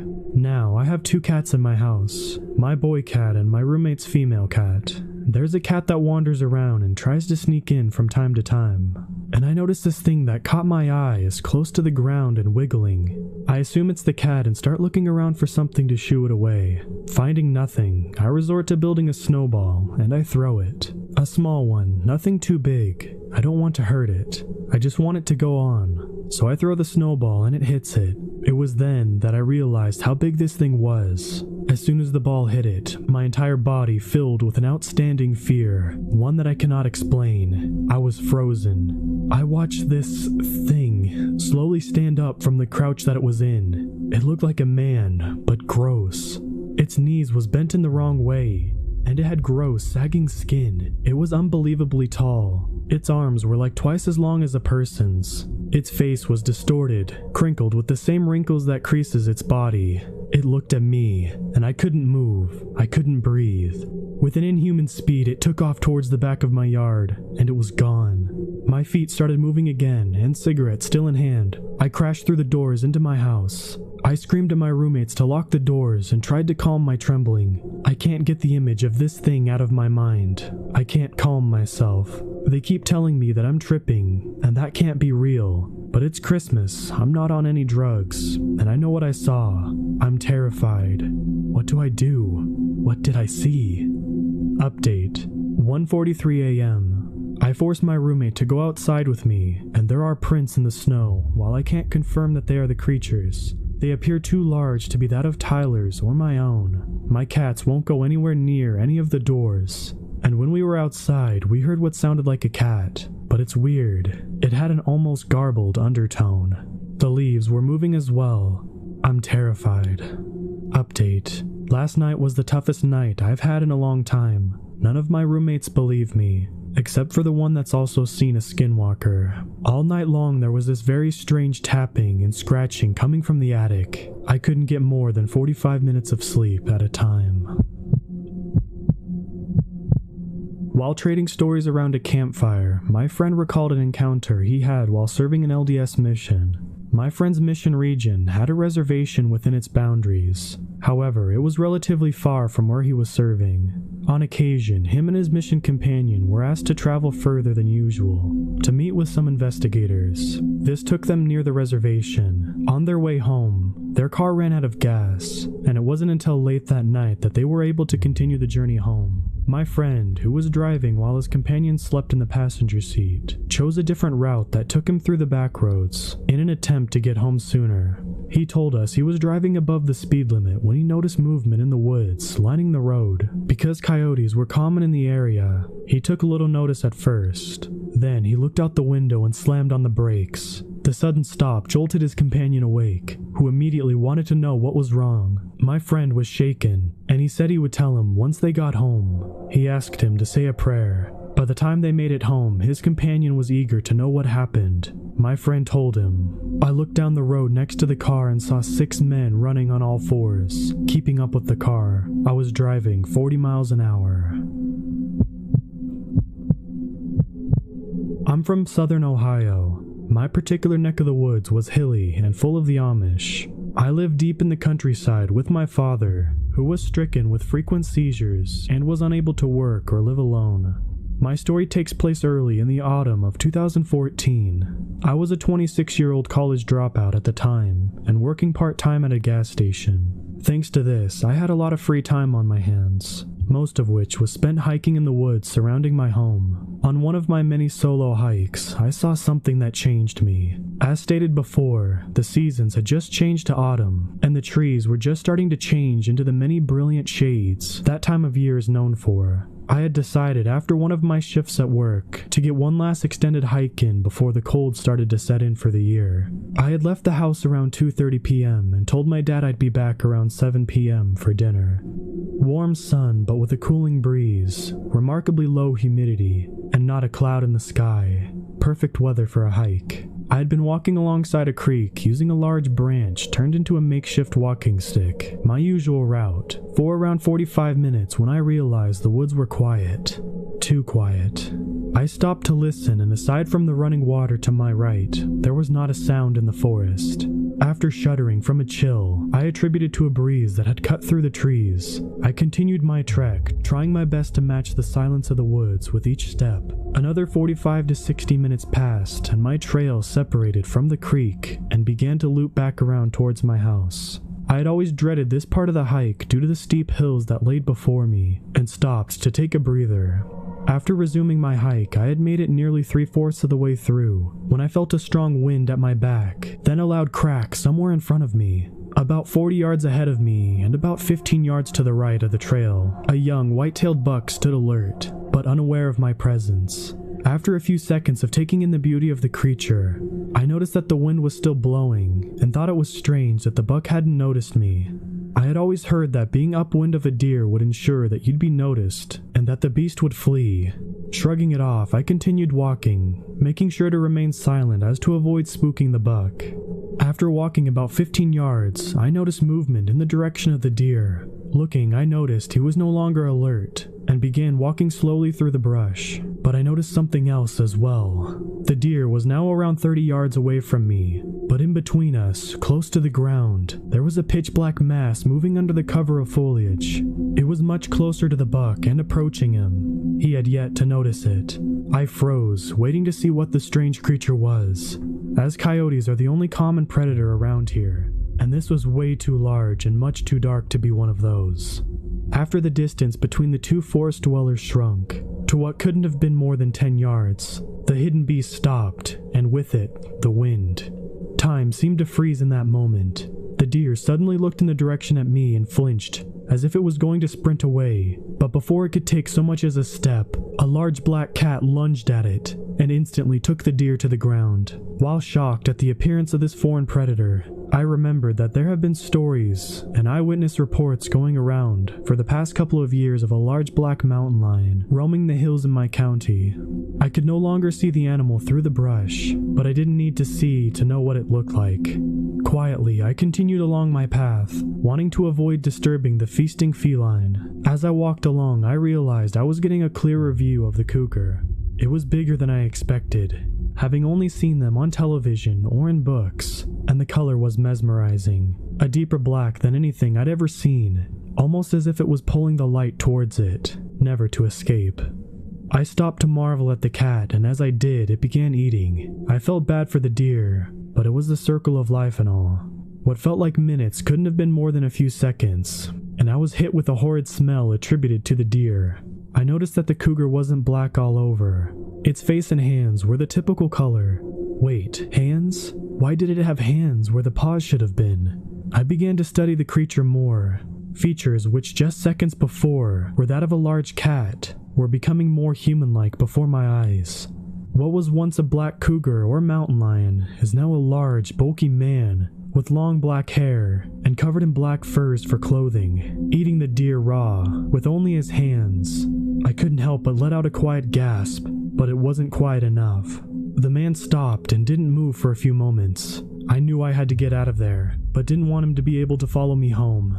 He hadn't looked in my direction yet, and as he was beginning to stand, without thinking I launched the stick I had been using to aid my hike back down the path in the direction I came from. After hearing the crash, the man sunk back down and began creeping in that direction, becoming a cat yet again as he moved. Taking my eyes off of him as little as possible, as fast as I could without making a noise, I continued along the path. Once I felt like I was far enough away, I broke into a sprint and didn't stop until I was through my back door. I haven't seen the man or cat since, but I quickly convinced my dad to move to Cincinnati and haven't been back to those woods, so who knows if he's still around. I knew about the Wendigo, skinwalkers, etc. before my encounter, but though it didn't cross my mind until a few months ago when I was retelling the story to my younger cousin at Halloween to scare him. The problem is my story doesn't match up to many skinwalker stories I've heard. In nearly all others, the skinwalker takes on the form of a dog or related animal, and my part of the country isn't exactly known for them. Anyone know what else it could have been if not a skinwalker? A few years ago, 2012 or 13 I think, since I was still in high school then, I was at a party with some friends, and as the night goes on, maybe 11 or 12 at night, one of my friends and I go outside to have a cigarette. The second we get out there, there's just this completely awful, foul smell, just like vomit and decay all at once. Now this was in the middle of nowhere, so we just figured it was an old animal, and went on having a cigarette. Less than a minute later, we hear something moving in the dark, and sure enough, a deer comes hobbling into the very edge of the porch light. But then I noticed something. One of its front legs was messed up in some way. I'm talking like broken in multiple places messed up. So my friend and I are slightly put off by this, and finish up our cigarette and go inside. However, right as we start to do that, one of the two porch lights goes pop and then goes out. So now there's less light outside and the deer goes back into darkness. So, a bit giddy, we both do a fake scared squeal at each other and turn around and go inside. And that's when we heard it. That undeniable sound of nails on the concrete patio. We both slowly turn around and see this hunched over, rotten coyote doing this very slow, unnatural crawl toward us. We go from 0 to 600, paralyzed with fear, almost instantly, until another one of our friends playfully pulls us through the open door, telling us to get back to the party. To this day, I have not experienced anything like that, and it's one of the most horrifying things I've ever experienced.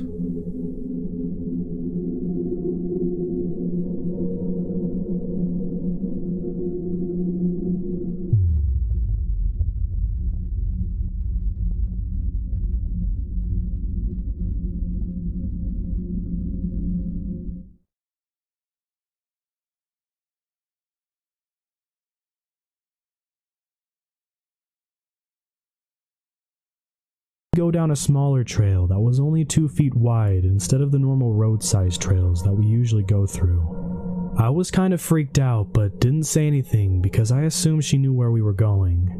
So we follow this trail a bit longer and eventually come to this sort of clearing where the trees aren't too dense and we could see a towel and a few bottles on the ground.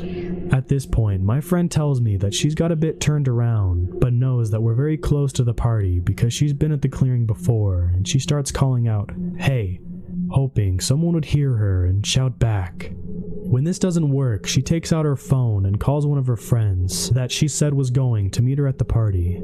The friend answers and apparently tells her where they were. Gina then tells me she knows where they are and that we're close.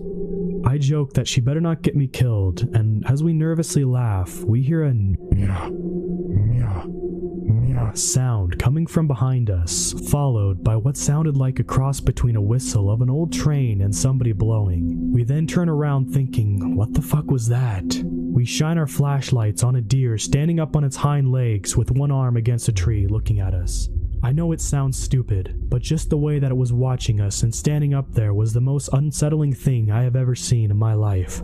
My friend takes off running and I'm still standing there looking at it, trying to make heads or tails of it before I start running after Gina, trying not to be left alone with this thing. Luckily for me, Gina runs into a tree and I catch up with her and start yelling at her about leaving me alone. When we hear another whistling sound out to the left of us and turn our flashlights to see another deer looking at us. But this one was walking toward us on its hind legs, but not like a person, like a dog. It gets close but walks behind the tree with only its head and neck poking out, watching us. I've never been so scared in my life and start to cry and yell at Gina, telling her to call the cops. Like that would do any good. At this point, I honestly thought I was going to die. I was just so scared that we had heard another whistle sound somewhere in the woods behind us. We heard a rustling sound in the woods and we were sure that this was it. This is where we were going to die. But instead walked out a giant. I mean giant.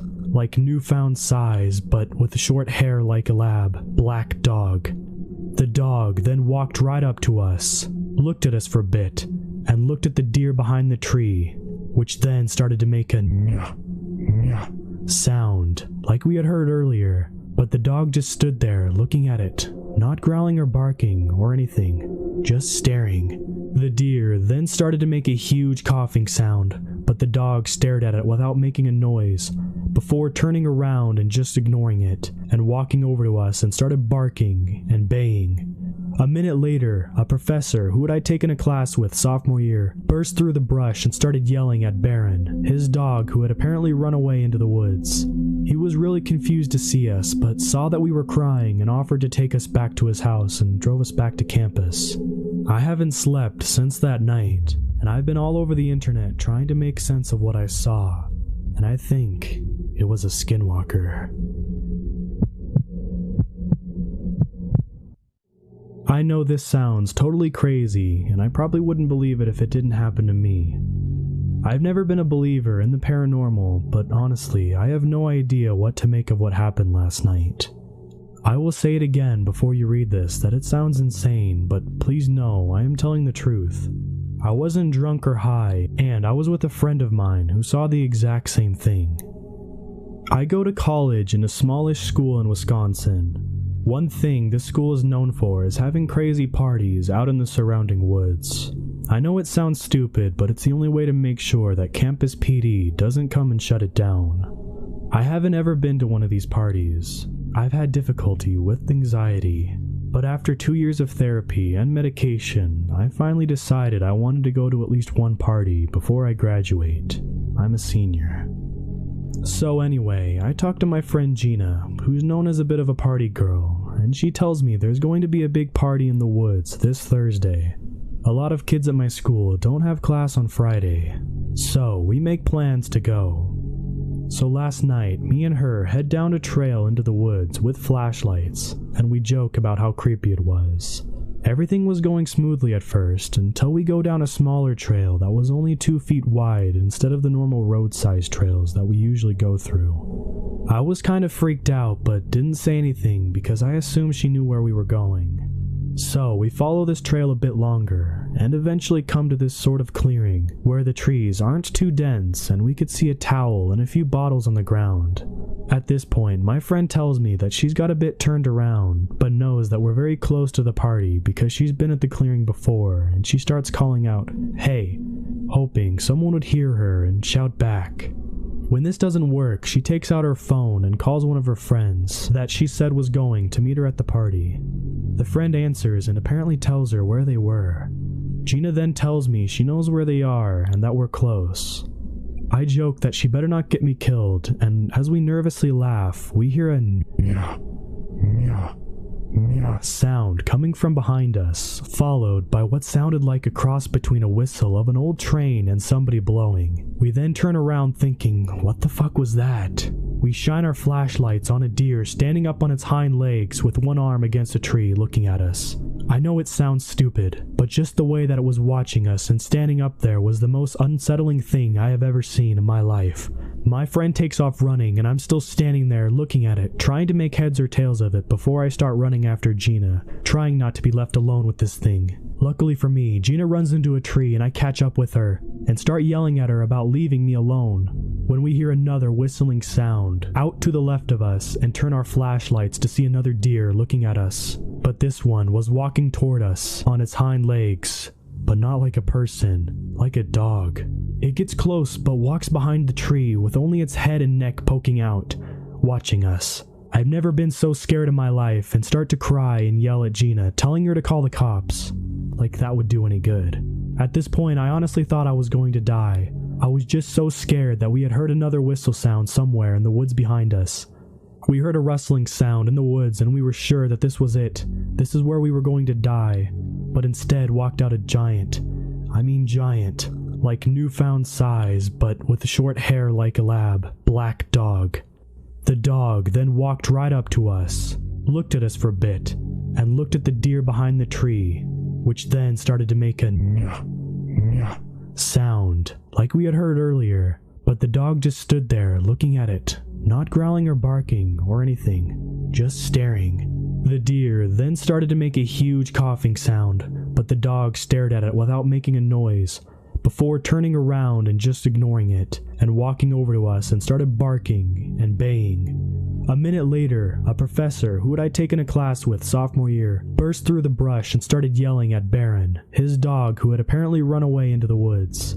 He was really confused to see us, but saw that we were crying and offered to take us back to his house and drove us back to campus. I haven't slept since that night, and I've been all over the internet trying to make sense of what I saw, and I think it was a skinwalker.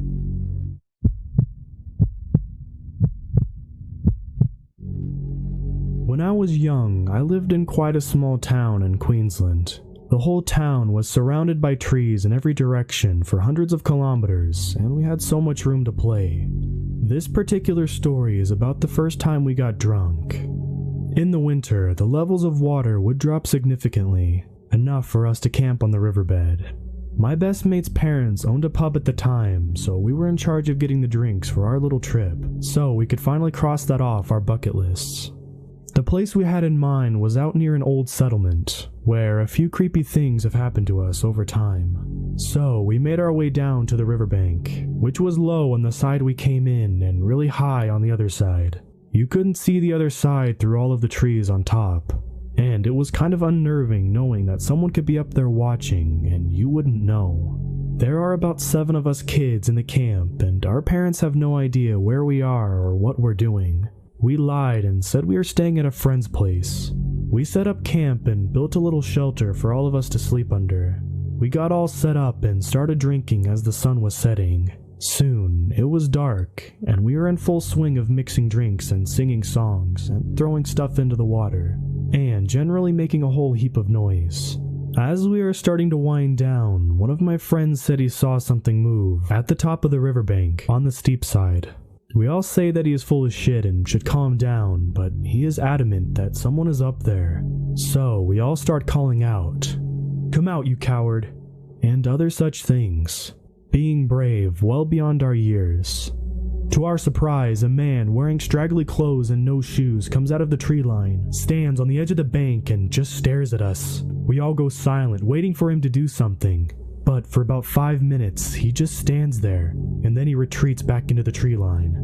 We talk amongst ourselves and get a bit nervous, but we soon forget it. About an hour later, the guy is back, but he isn't on the bank anymore. He is coming out of the shadows from the other side of the bank and entering our camp. He comes over and stands next to the fire, joins our group of 12-year-old kids and just stands there. We are all officially a bit scared and don't really know what to do, so we just sat there in silence.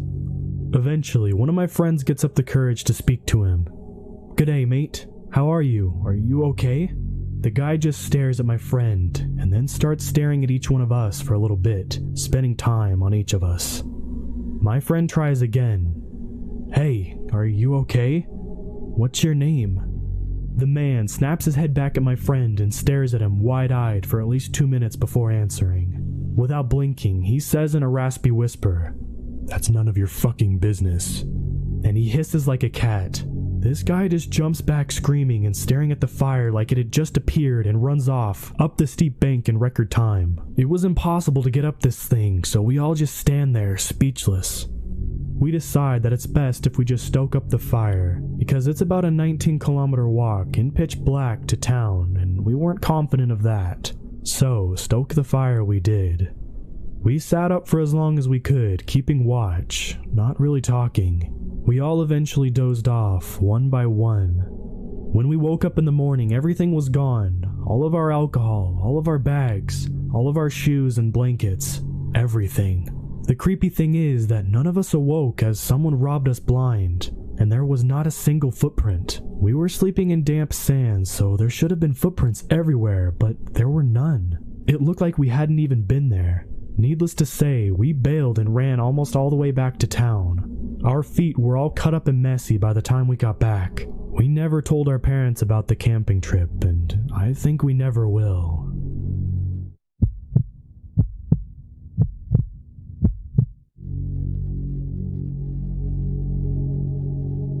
About 6 weeks ago, I went into the wilderness of East Oregon with my 2-year-old hunting dog, a golden retriever named Reggie, to hunt for pheasant, partridge, and quail, and flyfish for steelhead, which is in the high rock desert and carves a deep valley through the sagebrush-coated hills and black rock cliffs. Something happened in that canyon that changed everything I know, or thought I knew, about the world we live in. I'll start with a bit of backstory before I get into the events.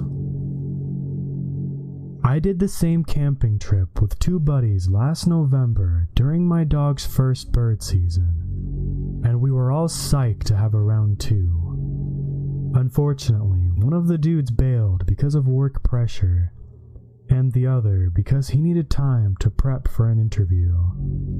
So, I decided to go alone. I've done plenty of solo camping and hunting before, and this time I had my bird dog, so I felt even better going alone. There's obviously no cell phone service out there, so I gave my girlfriend and some buddies my route and camping locations, and set out before sunrise on a Friday with plans to return late on Sunday. It's about a 3-hour drive to the stretch of the John Day River Basin where I was heading, and I got there around 9:30. It was around 40 degrees when I got out at the BLM parking area to stretch and started to get ready to set out. My dog was really stoked. He knows when we're hunting when I put on my bird pouch and bust out the shotgun, and I was happy as a pig in the mud. Sun was shining, and it had snowed a few days earlier, so the red, tan, black, and green sagebrush-coated valley we started hiking down into was shimmering. I had my big backpacking pack loaded to the brim with gear and a sidearm. I don't always carry a sidearm, but 3 days and 2 nights alone in an area infested with packs of coyotes, who don't scare me but would love a golden retriever snack, and a high density of mountain lions, which definitely scare me despite being cool animals. I figured, why the hell not? We, my dog and I, rucked about 6 miles into a more open part of the valley where I wanted to spend the first night. It was around 50 degrees at this point and absolutely beautiful, while quite muddy with the snowmelt. I set up the tent on a little grassy plateau above the old trail and put the dog in the tent with some water to chill for a bit to get his paws warmed up. I ate lunch and dumped most of my gear and set out with just my camelback, bird pouch, gun, and dog down further into the valley to start hunting, about as happy as a dude can be. It was slow hunting at first, but eventually we flushed a cubby of quail and a few hen pheasant. After about 4 hours, it was starting to get dark, We had 3 quail down, and we were working our way back to the camp. This is where things got somewhat strange. Reggie was ahead of me, and I was struggling through some thick brush to get back to the trail from the river, when the dog bolted back through the gap he had gone through with his ears back and his eyes wide. He kind of huddled and paced anxiously behind my legs. It wasn't normal behavior for him, unless he was startled by something, like a door slamming or a leaf blower. I looked forward to where he came from and immediately thought cougar. I aimed my gun forward as if I was about to flush a bird, and moved through the gap in the brush with Reggie reluctantly at my heels. I pushed into the opening below the trail and noticed out of the corner of my eye a body of tan fur low in the grass, and whipped to my right with a shotgun at my shoulder ready to shoot. I then saw hooves, and then a face, and to the relief of the adrenaline throbbing behind my eyes, I realized it was a female bighorn sheep lying in the grass. She was shaking violently, and her eyes were white with terror, and she was clicking her teeth through a slick of frothy drool and wheezing like a sick old horse. I couldn't see any obvious broken bones or lacerations on her, and she was quite young, maybe 2 years old, and there was nowhere she could have fallen from. I figured she was just sick and dying.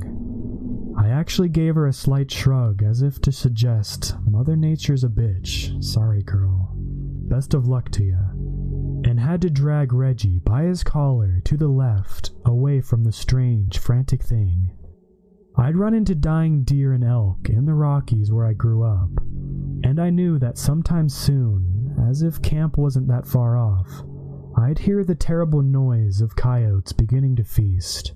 For those who haven't heard it, when coyotes set upon a living meal, they yip, snarl, and screech a horrible chorus of death. I didn't look forward to hearing that old death song, if it was to come, because I knew it would scare the shit out of my dog. But hey, Mother Nature's a bitch. We got to the camp. I took some photos of the sunset, seared up a little quail with some potatoes, ate my dinner, fed the dog, had some sips of bourbon, and climbed into the tent. The last thing I remember is being anxious the coyotes would find the dying bighorn and wake us up. I woke up freezing cold, feet and hands numb, and had an immediate adrenaline surge. I fumbled around for my headlamp, and when I turned it on, I saw that my tent flap was halfway unzipped and my dog was gone. I kind of freaked the hell out, to be honest, and started screaming, Reggie, come! Reggie, come! Reggie! And as I slammed my numb feet into my boots and rushed outside, there was a low howl of wind and there was a bit of moonlight, so I could see the glimmering river on the other side of the valley. I had my revolver in one hand and the hunting whistle in the other, and stomped the campground screaming for the dog, and shining a light everywhere I could. Cougars are awake whenever they want, and coyotes are nocturnal, and I was looking for blood, or tracks, or anything. For those who haven't experienced it, when you lose your dog, there's some pretty extreme panic, mine being coupled with waking up in the middle of the dark wilderness. I think it was because of the panic that I didn't realize that my tent flap had been unzipped, until about 60 seconds of yelling at him. I looked back at it with the headlamp and lit it up as it flagged in the breeze, and kind of pushed it out of my mind, figuring that Reggie could have pushed it or rolled into the tent flap and forced the zipper down. Then I saw eyes peer over a boulder a bit down the slope. I started pacing toward the eyes and pointed my revolver at the boulder below the eyes and said sternly, Reggie, come. Reggie! And the eyes looked away. I bolted down the slope and noticed something move on the top of the boulder. I moved around the rock and saw it was Reggie. He was sitting up there like I commanded him to sit, with a treat in my hand, staring over the valley toward the river. He was shaking like he'd just come out of an ice bath, and with the light, I could see his breath, like cigarette smoke in the cold air. I said something like, Reggie, what? Reggie, come. Heal, heal. but he wouldn't move, wouldn't even look away from the dark valley. Then I climbed on top of the boulder and put my arms around him, and it was almost like something released him. He immediately tweaked out and started snarling and crying and writhing to break free, but then noticed it was me and his tail started beating back and forth. His snarls were replaced with whimpers, and he literally tried to jump into my arms. I picked him up and jumped off the big rock and started trying to soothe him a bit. I was right outside the tent when I heard the noise I'll never forget. It's hard to describe with writing, but it sounded a bit animal and a bit like a guy trying to sing a long note of "don't, don't, don't," that increased with urgency and a hint of pleading. I threw Reggie into the tent and whipped around with a pistol, pointed it down the valley to where the noise had come. Right then, it was as if the valley itself exhaled. There was a giant windy ugh that engulfed the dark ridge. Honestly, for the first time in my life, I felt I might lose control of my bowels and crap my pants right here standing on the hillside. I could see all of the grass and sagebrush by the trees and the river start quivering in the gust. Reggie was barking like crazy, and I had just backed up into the tent and zipped it up mostly closed, leaving a bit to see out of. I tried to calm Reggie down while loading my shotgun. The seemingly demonic exhale of wind subsided, and Reggie curled up in my lap and whimpered while I just sat there with my revolver at my side and my shotgun pointed at the tent flap. Only then did I see it was about 3:50 a.m. and start thinking through what happened and what to do. I knew booking it the 6 miles up the valley in the dark to my truck was a huge nope. I had seen microbursts of wind before and knew the canyons and valleys were a prime spot for them, and reasoned that had been the case. Then I tried to think through the bird and the mammal species in that region that could have made that sound. There are wolves in Oregon, but not often in this area. And the "don't" sound was too deep for a coyote. I was thinking it could have been something like a swan or a big bird near the water. And what the hell was my dog doing all seized up and transfixed on the darkness on top of that rock? He had just gotten out and been confused and started becoming hypothermic or something. I really had no idea, and I couldn't figure out why I was so scared and on edge. I worked as a hunting and fishing and trekking guide in New Zealand and Patagonia after college, and grew up spending time in the wilderness in Colorado. I'd had run-ins with most of North American predator species. I'd stabilized people with head wounds miles from any road or trail. I'd dug someone out of an avalanche, and I can't remember of ever being that horrified and on edge before. I'm no Navy SEAL here, but I know how to keep my wits about me when things get tense in the back country, so I was pretty shaken up. After a couple hours, I could see the light in the sky, and then a semblance of daylight spilled into the valley. I still hadn't properly warmed up, but I threw all my layers and extra socks on, and zipped Reggie into the tent properly, and went out to poke around for a bit. Nothing was out of the ordinary, and no strange tracks to be found, other than bighorn and deer. My nerves settled a bit. Eventually, I made some coffee, ate a power bar, fed the dog, and kind of just sat there looking at Reggie. There were natural, reasonable explanations for most of last night's events. However, the one I couldn't get over was my dog. I got chills thinking about the freakish way he was frozen on top of that rock, staring into the darkness, and the way he came out of the trance once I touched him. I also couldn't get over how freaked out I was by it all once that microburst, demon sigh wind gust kicked up. I pet Reggie for a while and just watched him, almost willing him to communicate to me what he saw after he left the tent before I woke up. The wind wind picked up into a steady, cold sailing breeze, which did well in dissuading my plan to fly fish for the morning. I decided to break up camp and get packed up, either to keep going or to head back to the truck. I hadn't decided yet, but didn't want to wig out and bail on the weekend without actually having a good reason, other than weird stuff happening. I wasn't in any intelligible danger, which is metric number 1 in any outdoorsman's time to bail determination process. So I just didn't know what to do. After packing, I was sitting there with another cup of coffee when I heard something scuttling in the rocks up the valley above my right shoulder. Reggie heard it too, and bolted to the rise behind the tent and stared up the slope like he was pointing at a bird, hackles raised and everything. I walked over and stood behind him, expecting to see a deer or a bighorn, but only saw a little rock slide out of the scree slope about 100 yards off. Again, I thought cougar, as one could have definitely been spooked by us up into the steep boulder and cliff formations at the top of the ridge.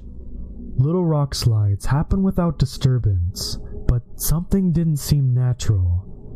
Then the dog just bolted. He whipped around and sprinted down the slope away from me and the little rock slide above us, faster than I may have ever seen him run. I screamed after him and wailed on my hunting whistle to try to get him to hold, but he went all the way up the trail before looking back at me. Maybe this was me finally coming to my senses, but I figured, screw it, we're out of here. I heaved my pack on and made my way to Reggie, who was whining and pacing now, while looking over my shoulder. Once there, he started straight up the trail toward the car, looking at me, almost begging me with his ears down, with a "dude, let's go" face I hadn't seen before. It really put the hair on my neck up. So I just fell in behind him, and we started the hike. It was slow going because it was uphill out of the valley, and I wasn't moving as fast while keeping my eyes to the ridgeline to my right and to the sagebrush meadow to my left toward the river. I had my gun loaded because I hadn't entirely abandoned the idea of hunting on my way out, even though Reggie wasn't nose down and looking at anything but the ridge and me. Again, like he was begging me to hurry up. Also, I was sketched out in general, and a loaded shotgun is a decent remedy for fear. After about an hour and a half, I knew we were probably no more than a mile from the car, because I remember the canyon wall on the right becoming almost a sheer cliff, with occasional slot canyons leading up from the trail. When we were right at the mouth of one of these little mini canyons leading to the cliffs, Reggie stopped.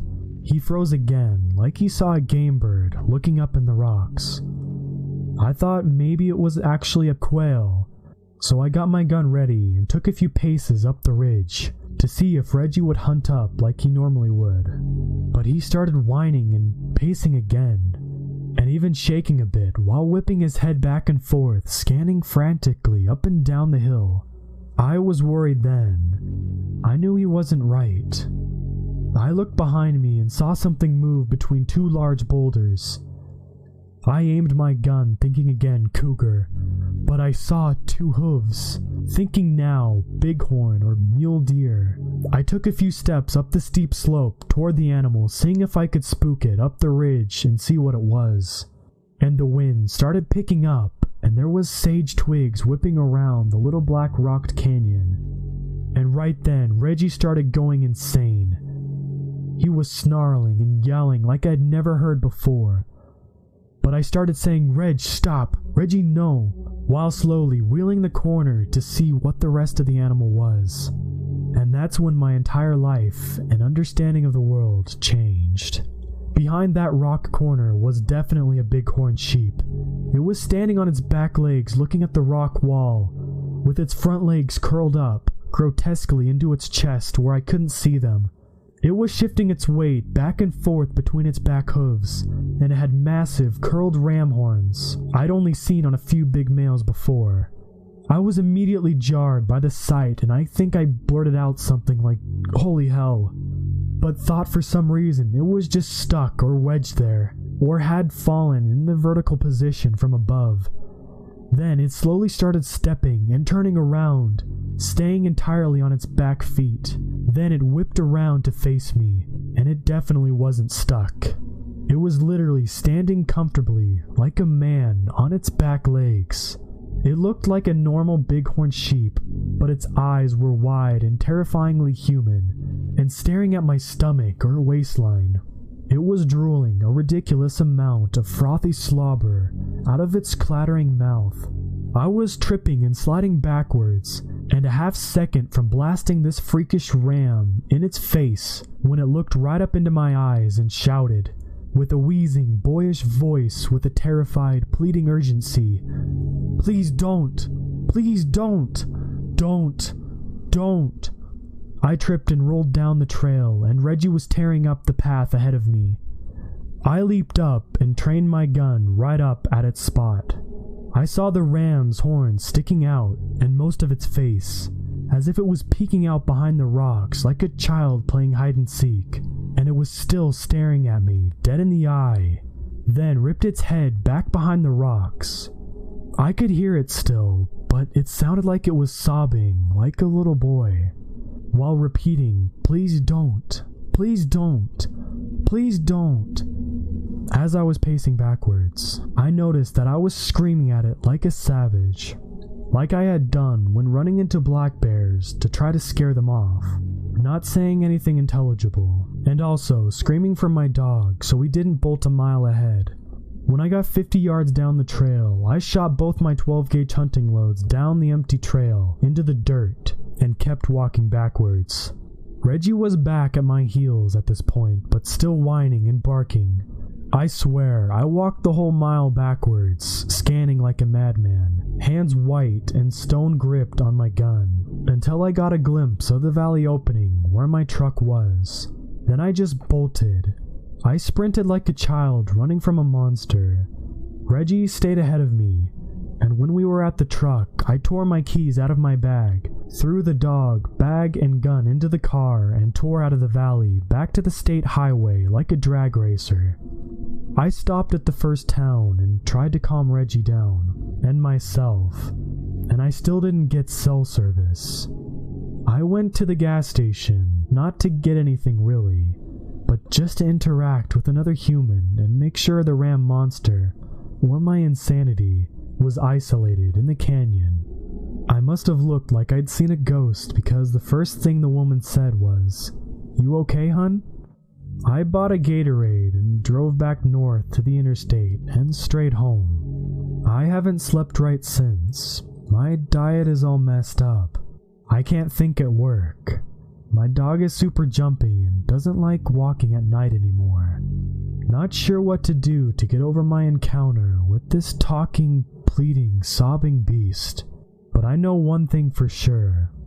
I am not hunting or camping alone anymore. And I am never going to set foot in the John Day River Basin as long as I live. Not a chance in hell.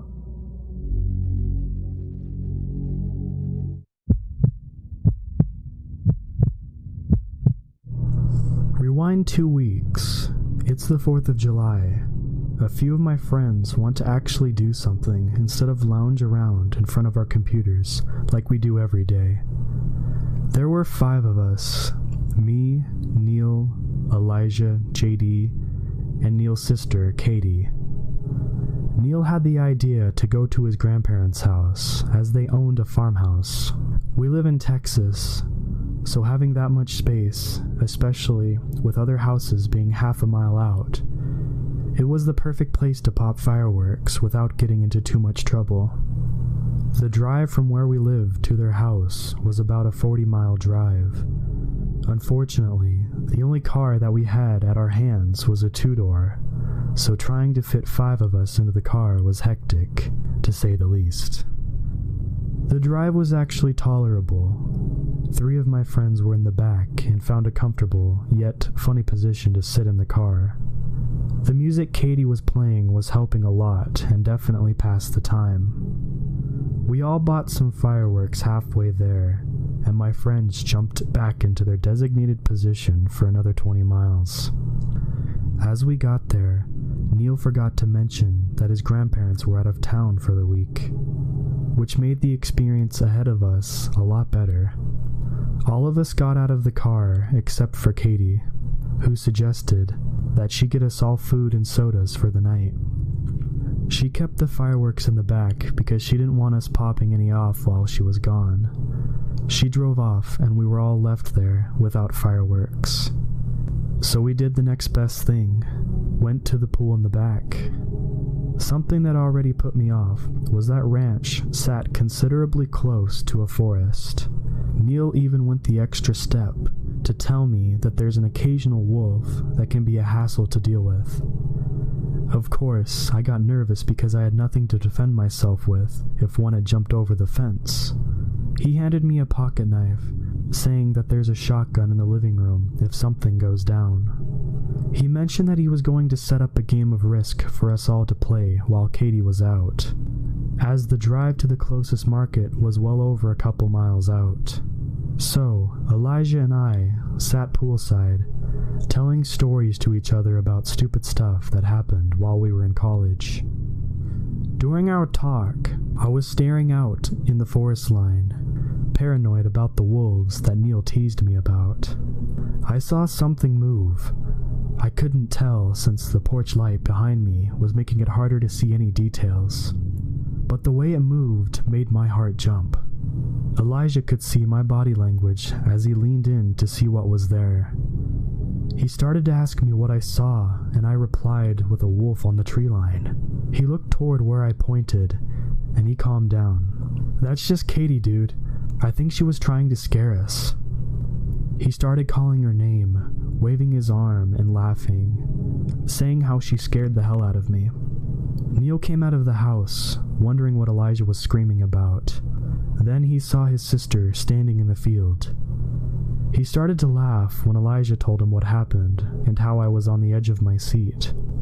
JD came out of the house next, and Neil told him to help Katie with the bags and grab the fireworks. Katie, who was out in the field, started to wave back, but the wave definitely seemed out of place. It wasn't so much waving, but a sudden jerk, like if you were trying to pop your elbow. Elijah yelled for Katie to come back so we can start the party, but JD came back with a terrified look on his face. "Katie's not back yet. I just called her. She's still on the road towards Walmart." Their laughing stopped, and Elijah's face faded, and his arm fell into his lap with a thud. Everyone looked at the still jerking figure in the field. Then, she screamed. The scream was so loud, it sounded like it may as well have been a couple feet away. All of us scrambled, running back into the house. Slamming the door behind us, Neil shouted for us to lock the doors and grab the shotgun in the living room. I ran to grab the shotgun, as it was the closest thing to us, while the other two ran to each of the doors leading inside. Quickly, I grabbed the shotgun and stuffed a couple of shells in my pocket, running back to the kitchen, where we came in from, and handed the shotgun to Neil. I pulled out the shells and sat them on the counter, and he loaded one in. JD came back nearly covered in sweat, freaking out, and shouted, "What the fuck was that?" Just as scared as he was, I look at both of them. Elijah quickly joining us again. "You don't think it was a skinwalker? I read stories. I've been all over 4chan and creepypastas." JD tried to reassure us. "No, it can't be. That's Katie. I'm sure she's just trying to scare us." "Cut the bullshit, JD," Neil barked at him. "That scream wasn't human. You already called her, and you told us she was still going out." He turned back to the door, pushing the blinds slightly, to find Katie closer to us. It stood at the gates of the pool, illuminated by the light, and revealing that didn't look much like Katie at all. The hair was a mess, and the clothes looked tattered. Her skin was bruised. The one thing that caught our eye most was her face.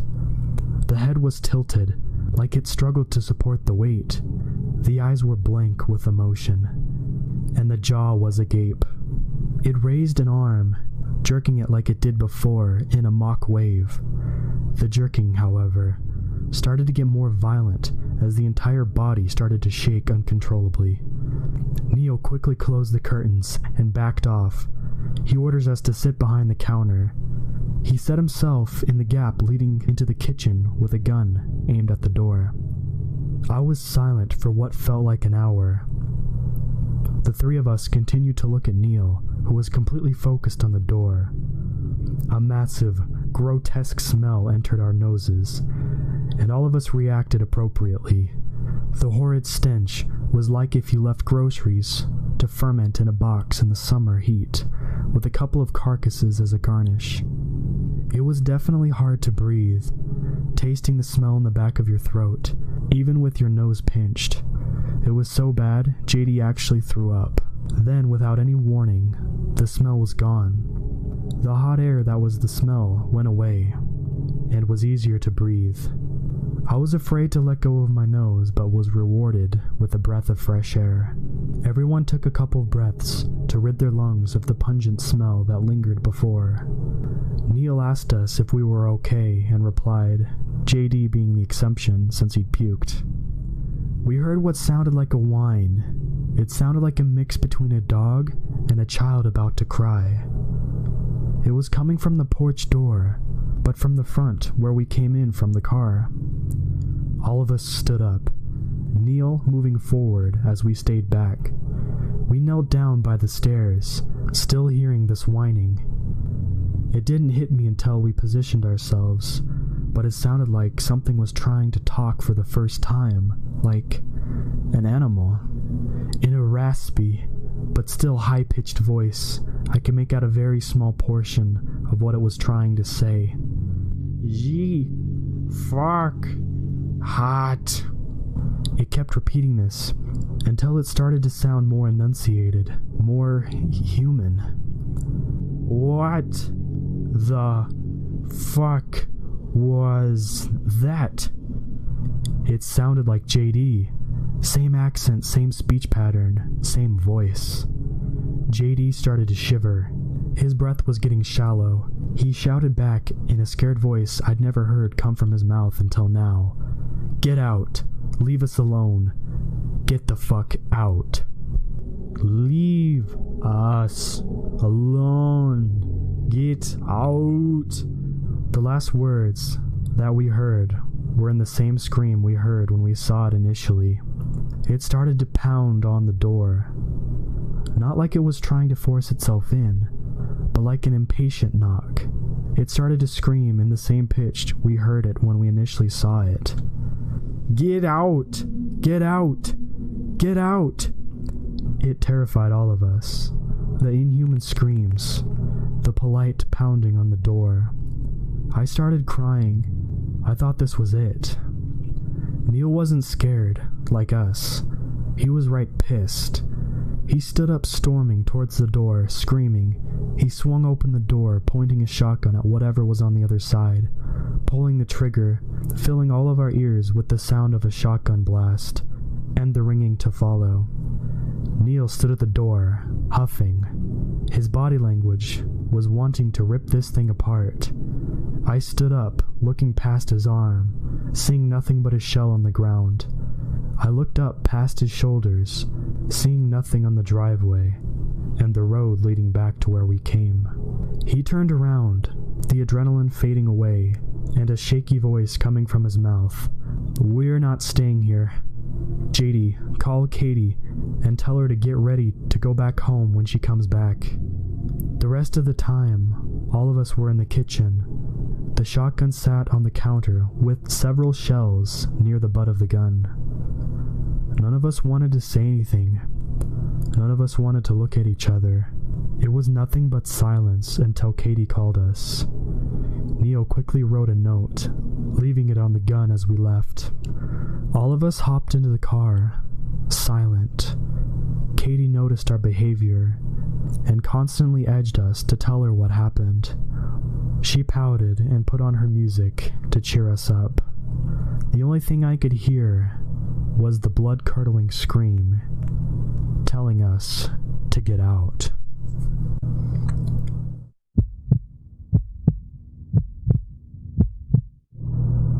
background. My dad is full-blooded Navajo from northern Arizona, and my mom is white. I grew up in SoCal, but grew up going to the res every year and eventually moved and worked there.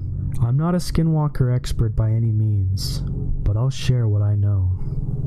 The first experience I had was on one of my first solo trips without my parents, out to our ranch on the reservation. I went with my cousin and a few friends. Our ranch is pretty much in the middle of nowhere, the nearest people being at the very closest 10 miles away, so you're pretty much on your own. Our first night out there, we arrived around 2 a.m., and there was no moon, and it was pitch black. So we had a hard time finding our hogan, a traditional octagon-shaped Navajo house. We decided to just camp near a cattle corral, which we found. We set up tents and knocked out until the sun came up. When I woke up, I took a little walk around our campsite and found coyote tracks which encircled our camp and actually got pretty close to the tents and campfire, which was pretty weird and a bad sign for several reasons. The rest of the day went without incident. We woke up, cooked breakfast, explored the rim of the Grand Canyon on the reservation side, and checked out old hogans in the area. We stayed up partially late that night. We had been out exploring at night and four-wheeling off some road trails. It was around 2 or 3 a.m. We were driving up a rocky road that went up to a small canyon, so there was hills pretty high and steep on both sides of me. I was standing in the back of the truck with a spotlight. That was when I saw the first light. The best way to describe what I saw was the visual effect of when you're standing in a room and someone behind you takes a picture with a flash. There was a brief instant in which everything lit up behind me, but it was a dull orange reddish light.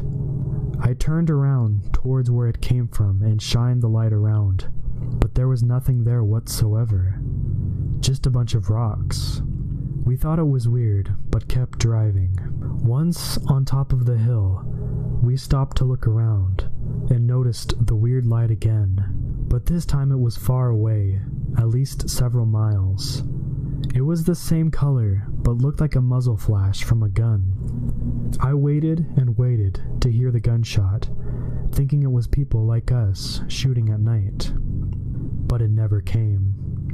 Then we saw another flash, but this time it was several miles west, and a bit closer. Then another closer and closer, within a few minutes. We decided it was a little weird without talking about it, turned around and went to the hogan this time. We didn't really talk about the lights for some reason, and we all settled down in the hogan. There was myself, my cousin, and my 2 white friends. We talked for a while, and it was at that moment when everyone stops talking and everyone is just about to fall asleep when this happened. The door. There's only one door, a small wooden door which locks shut, shook violently as someone kicked the door as hard as they could. It was loud and strong enough to where you could hear the lock rattle and the door bounce back and rattle against the wooden frame. My friend shot up and said, "What the hell was that?" They had good reason to be alarmed. We were very far from anyone else, and they knew that. It's extremely quiet out here, pretty much deafening silence, and you can hear when vehicles are approaching. I got out of bed, grabbed a shotgun, and told my cousin to get his rifle. I walked to the door, motioned for him to come over, and said, "You get left, I'll go right." I'm not really sure why, but I wasn't scared despite the obvious weirdness of what was going on. I ripped the door open, and we both slipped out the door after one another and swept the area. Looked everywhere we could, and went to the truck and got the spotlight and swept the area. Nothing. No footprints, no animals, nothing. We decided to send a message and shot some rounds off to scare whatever it was anyway. I think we were all kind of worried, but eventually went back to the hogan and settled back in, kind of joking about it to calm our nerves. Eventually, we all fell asleep, but I hid my nervousness and my heart was still racing. It wasn't until everyone was quiet and asleep that I noticed a thumping. I heard it very faintly through the rock walls, and when I put my ear up to the wall, I heard it a lot better. It was a very rhythmic thumping sound, something very heavy, and timed the same every single thump. It sounded as if it was coming through the rock table that the hogan sits on top of. I tried to rationalize it and told myself it was just the cows, and somehow managed to fall asleep. I woke up the next morning and we went to check the cows, which were about 10 miles away on the ranch and hadn't been anywhere near our hogan last night. Several days later, I told my aunts about what happened. They told me that one of my Navajo grandparents who lived alone and out in the middle of nowhere had weird things happen too. The same night we had our door kicked, someone had knocked on her door in the middle of the night. When she opened the door, there was no one there. My aunts think it was a skinwalker who was messing with me and my cousins because we're mixed. I had a lot of weird stuff happen when I was working there as an EMT as well. It was around 2008 in northern Arizona on a Navajo reservation just on the border of the Hopi Reservation, which oddly enough is inside the Navajo Reservation. I was working as an EMT for the tribe and had just gotten my medical license a few weeks ago, and it was on one of my first shift where I wasn't third hand on the ambulance with 2 other EMTs. I was working night shift on a spring night.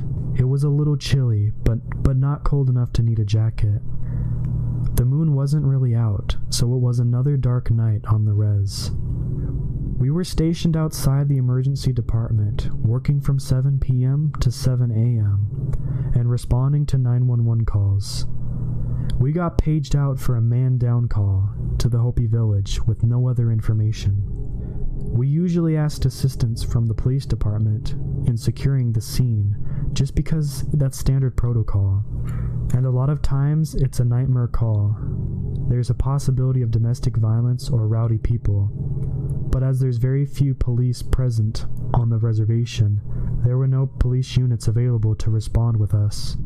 We were on our own. We responded code 2, lights but no sirens, and made our way to the village, which was only 10 minutes away. We arrived on scene and immediately saw the patient lying on the ground in the dirt in front of the house. It actually turned out to be a distant relative of mine somehow. I had never met or known him, but I think he was my cousin's distant uncle. He was breathing, but drunk and unconscious. He looked as though someone had either kicked him or stomped on his chest. Nothing required us to load and go, but we would transport him to the hospital to sober up and just to be safe. We checked in his house, found some drunks. Might have been the people who assaulted him, and kicked them out. Now it was partially dark, and in the Hopi village, in that section, there were no streetlights. The only lights we had were the big lights on the side of our ambulance, which cast a big circle of light around the unit. There weren't any porch lights either, so it was pretty dark aside from the ambulance area. What I first noticed was quite weird. A few residents came out of their houses, which was odd because it was 2 a.m. But this village is small, so I didn't think much of it. It was pretty eerie though, because they all stayed just on the outside of the line which the light made. I could tell that they were just neighbors, but they seemed reluctant to walk into the light. At first we arrived, there were lots of dogs barking, and all of the normal noises, birds, cars, bugs, etc. We were outside by the patient, just about to get him onto the stretcher, when everything changed. Out of nowhere, there was an incredibly loud howling, which pretty much sounded like a werewolf in a movie. It lasted for a good 15 seconds, long enough to make us freeze and look at each other. It sounded almost exactly like a wolf, but was odd because it sounded like a person doing a wolf call. But it was way too loud to be done by a person unless they were standing right next to us. You could actually feel the reverberate through your body. I had lived there for about a year at this point, so I wasn't super new, but new enough to where I looked at my partner with a "is this normal?" look. Somehow he knew I was asking without verbalizing it, and shrugged while looking around nervously. I looked back around and all the people were gone in an instant. There was no one around whatsoever. You wouldn't have known that they were even there. Even the people we kicked out of the house were nowhere to be seen, and all of the normal noises were gone. All of the dogs immediately stopped barking, which usually doesn't happen. If anything, the opposite usually happens when there's a noise. Dogs go crazy. We took the sign of everyone getting out of there as a cue to get out. My partner said, "Let's get the hell out of here," and we loaded the patient and were driving out of the village, probably the fastest I've ever seen a non-crucial patient get transported. It wasn't until years later I moved away. I saw the Navajo Cops episode of The Howler, but I found it pretty interesting, considering the area that the episode was pretty far from where we were. Edit. I don't know if that was a skinwalker, or really what it was. Take it as you will.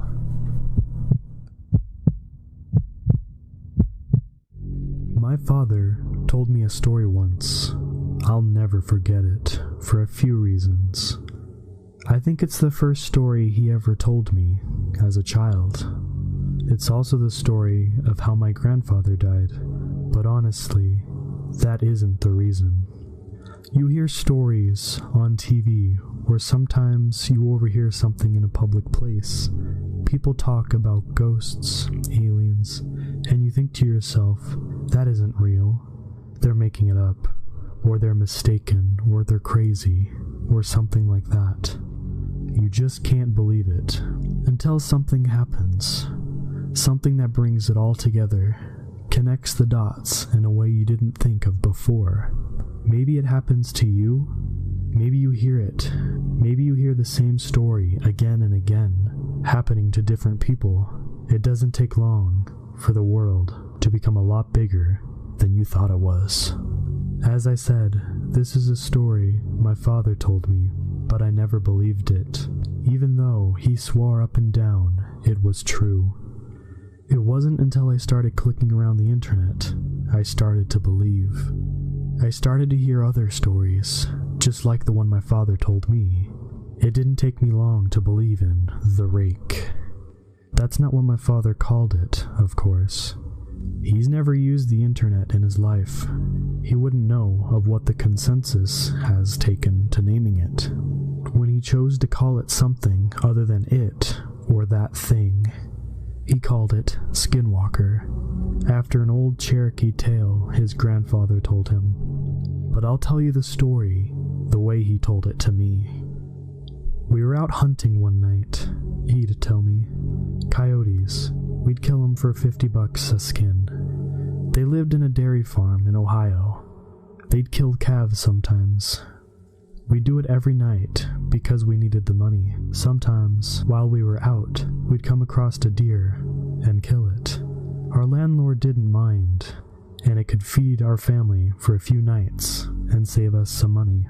Anyway, we were done making our rounds and began heading home, walking, because we didn't have a car or some four-wheeler back then. We'd cut through the woods. That's when we came upon it. Blood everywhere, splattered on the trees, in the grass, in the creek, everywhere. At first, we figured it was a pack of coyotes. We'd seen it sometimes.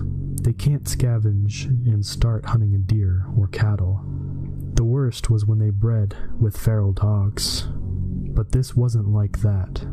See, when a pack of dogs, or wolves, or coyotes attack something, they do it right. They pick off the one that's weak, or sick, or old, or just small. They hunt it, draw it into a corner, someplace it can't get out of, and they'll run it right into the biggest one, the alpha. And that deer will never see the alpha. It might hear it, but it won't see it. It'll just notice that its throat's gone, and then it'll drop dead. It's quick and clean. That wasn't what happened here. Something had ran up on a den of deer. Coyotes won't attack a den, wolves neither, because they'd get too much of a fight. There were three bodies, just torn apart. You'd see a head there, a leg there, a torso here. Predators don't do that. They don't leave behind scraps. What had done this hadn't done it for food. It had done it for fun. But we didn't know that. We saw a bunch of carcasses, and we think it's something we gotta take care of. I remember my dad telling me to go home. He thought it was a pack of feral dogs, but I wasn't leaving him, and I damn sure wasn't walking through 2 miles of woods alone, with nothing but a .22 and a pocket knife. He was 13 at the time, so a .22 rifle was the only gun he could reliably use. Dad had a shotgun, and I wasn't going anywhere without it. It took me a while to convince him, but finally we began tracking whatever did that. It wasn't hard either. We just followed the blood. Either that thing bled before it got away, or it dragged one for a mile. I don't know. I know I'd never seen my dad scared before that night. We started hearing noises. I've been in a lot of woods in my life. I've been all over the world, and I haven't ever heard noises like I heard that night. I heard things screaming. Heard deer, a fox, and rabbits, and a raccoon, and birds. Just scared. Keep in mind, this is maybe 12 or 1 o'clock. Except the fox and some birds, nothing was supposed to be even awake. But they aren't just awake, they were moving. I saw flocks of birds, just trying to get out of there. We came up on a pack of coyotes, nearly shot a couple of them, thinking it was what we were looking for. But then we saw they were running towards us, then right past us. Didn't even notice. Then some deer did the same. Then some rabbits, squirrels, foxes, and even a couple wild hogs. These things were supposed to be eating each other, and the only thing they cared about was getting out of there. We should have put it together that maybe whatever we were tracking, it wasn't something we were supposed to see, and wasn't something we could kill. I don't know why we didn't just go home. I guess we were curious. I think that was my dad's nature, to go toward trouble, to fight. And knowing what I knew about what my father did during the war, my nature was to stay close to him. We finally get into an open valley. It was normally a soy field, but it wasn't in season, so it was just flat dirt. We saw the tracks. A lot of the animals fleeing the forest had paved over the land. But where that deer blood was, nothing had taken a single step, like they were leaving it for us to find. The tracks were shallow. Whatever it was couldn't have weighed more than 100 pounds. But that didn't mean much. A bobcat weighing 40 pounds nearly tore out my damn throat once. All that means is it's quick and hard to hit. So we follow the tracks, and it doesn't take us long to find where it is. There's this old schoolhouse that sits on the top of the hill. Half of it had been ripped out by a tornado, but nobody lived there, not for a long time. We caught homeless people in there sometimes, or even druggies looking for a safe place to shoot up. We figured maybe that was it. Maybe it was some sick kid riding a high, but we didn't think that for long. We'd get within 50 yards, and we'd hear this noise, a scratching kind of sound. It was sort of made up of two different sounds. One was a high-pitched screech, another was a low-pitched growl. It was making both at the same time. We get within 20 yards, and we hear the sound. I can remember thinking it sounded like paper being torn apart, while someone was swishing water in a bucket back and forth. My dad looks at me, kneels down and whispers, "I gotta stay behind him, because we're about to corner him. Any animal will fight when it's cornered, especially if it's a predator. But we can tell by the tracks that it's just one. He tells me it's probably a single feral dog, most likely rabid, The plan is to sneak up on it while it's eating, shoot it, and then keep shooting it till it didn't move anymore, then slit its throat. And if it gets to Dad, it's my job to shoot it or stab it to get it off of him. So he walks up, and I'm right behind him, just a tad to his side so I can see what it is. I wish to this day that I hadn't. It was leaning over a carcass, tearing off its flesh, and throws what it doesn't nibble aside.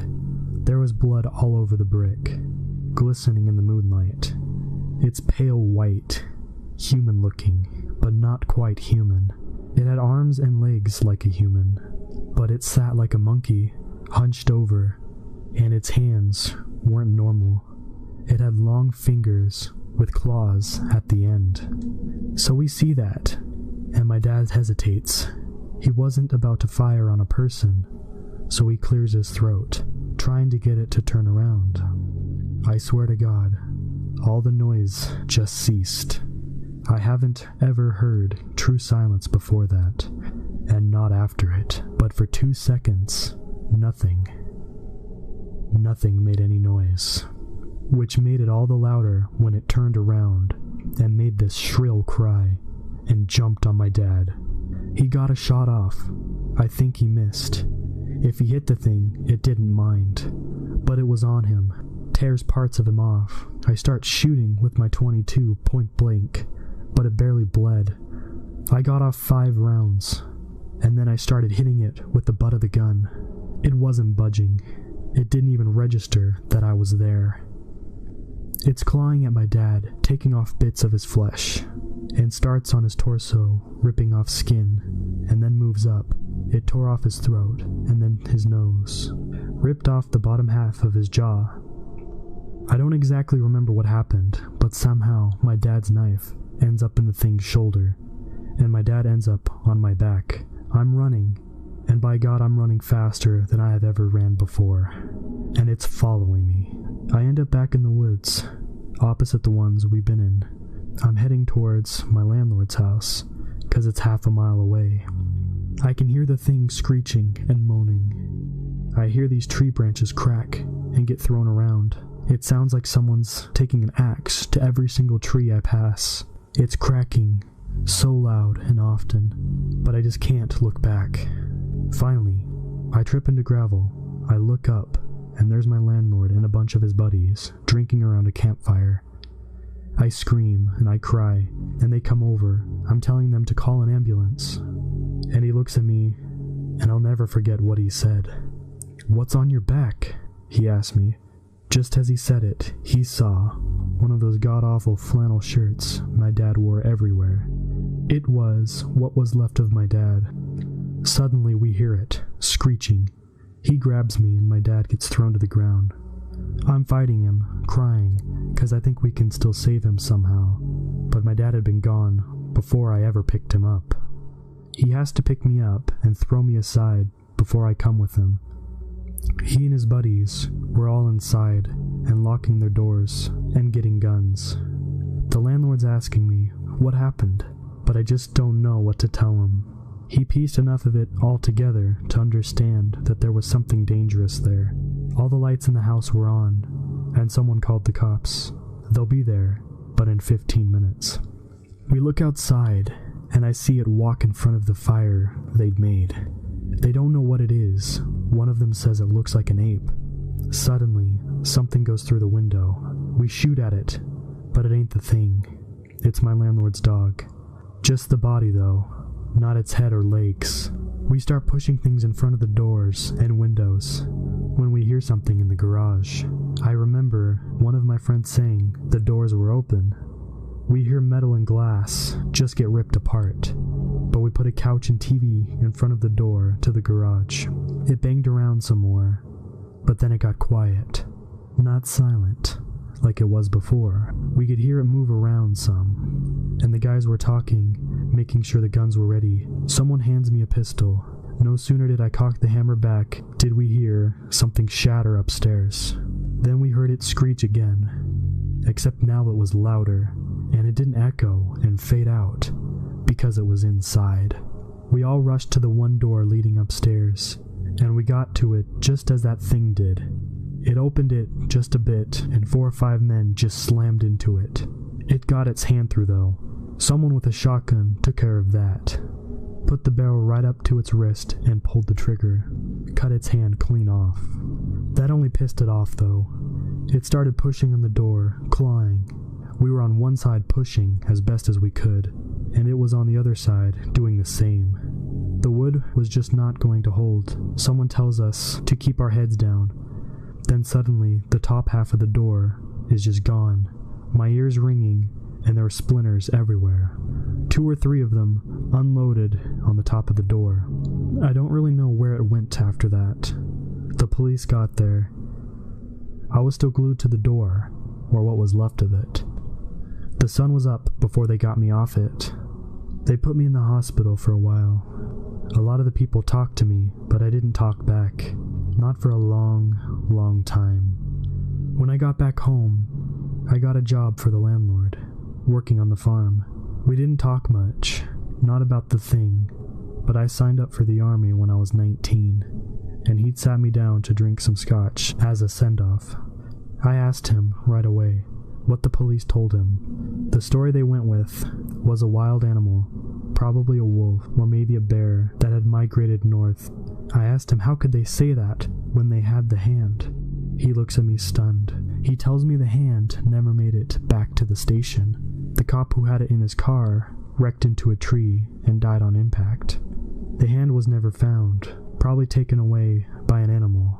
The cops, when they would acknowledge the hand existed at all, said it simply was the paw of a bear and it looked like a human hand. I never talked to the landlord again.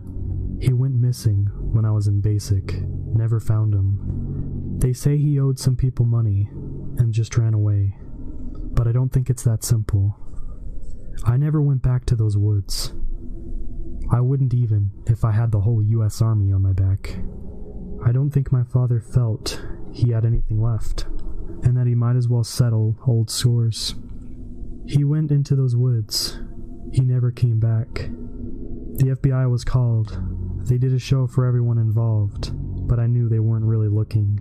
I had to get one drunk and slip him a few 50s before he finally told me that they got a few calls about those woods every year, about someone up and vanishing. But that was all he wanted to tell me. Before he got up and left with the rest of the team, he wrote "The Rake" onto a napkin. I didn't know what it meant until I searched for it on the internet. Honestly, I would have rather not known.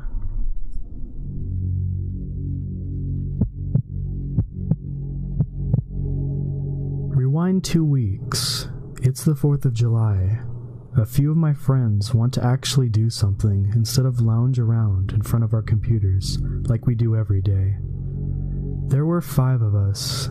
Me, Neil, Elijah, JD, and Neil's sister, Katie.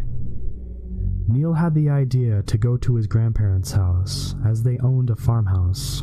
We live in Texas, so having that much space, especially with other houses being half a mile out, it was the perfect place to pop fireworks without getting into too much trouble.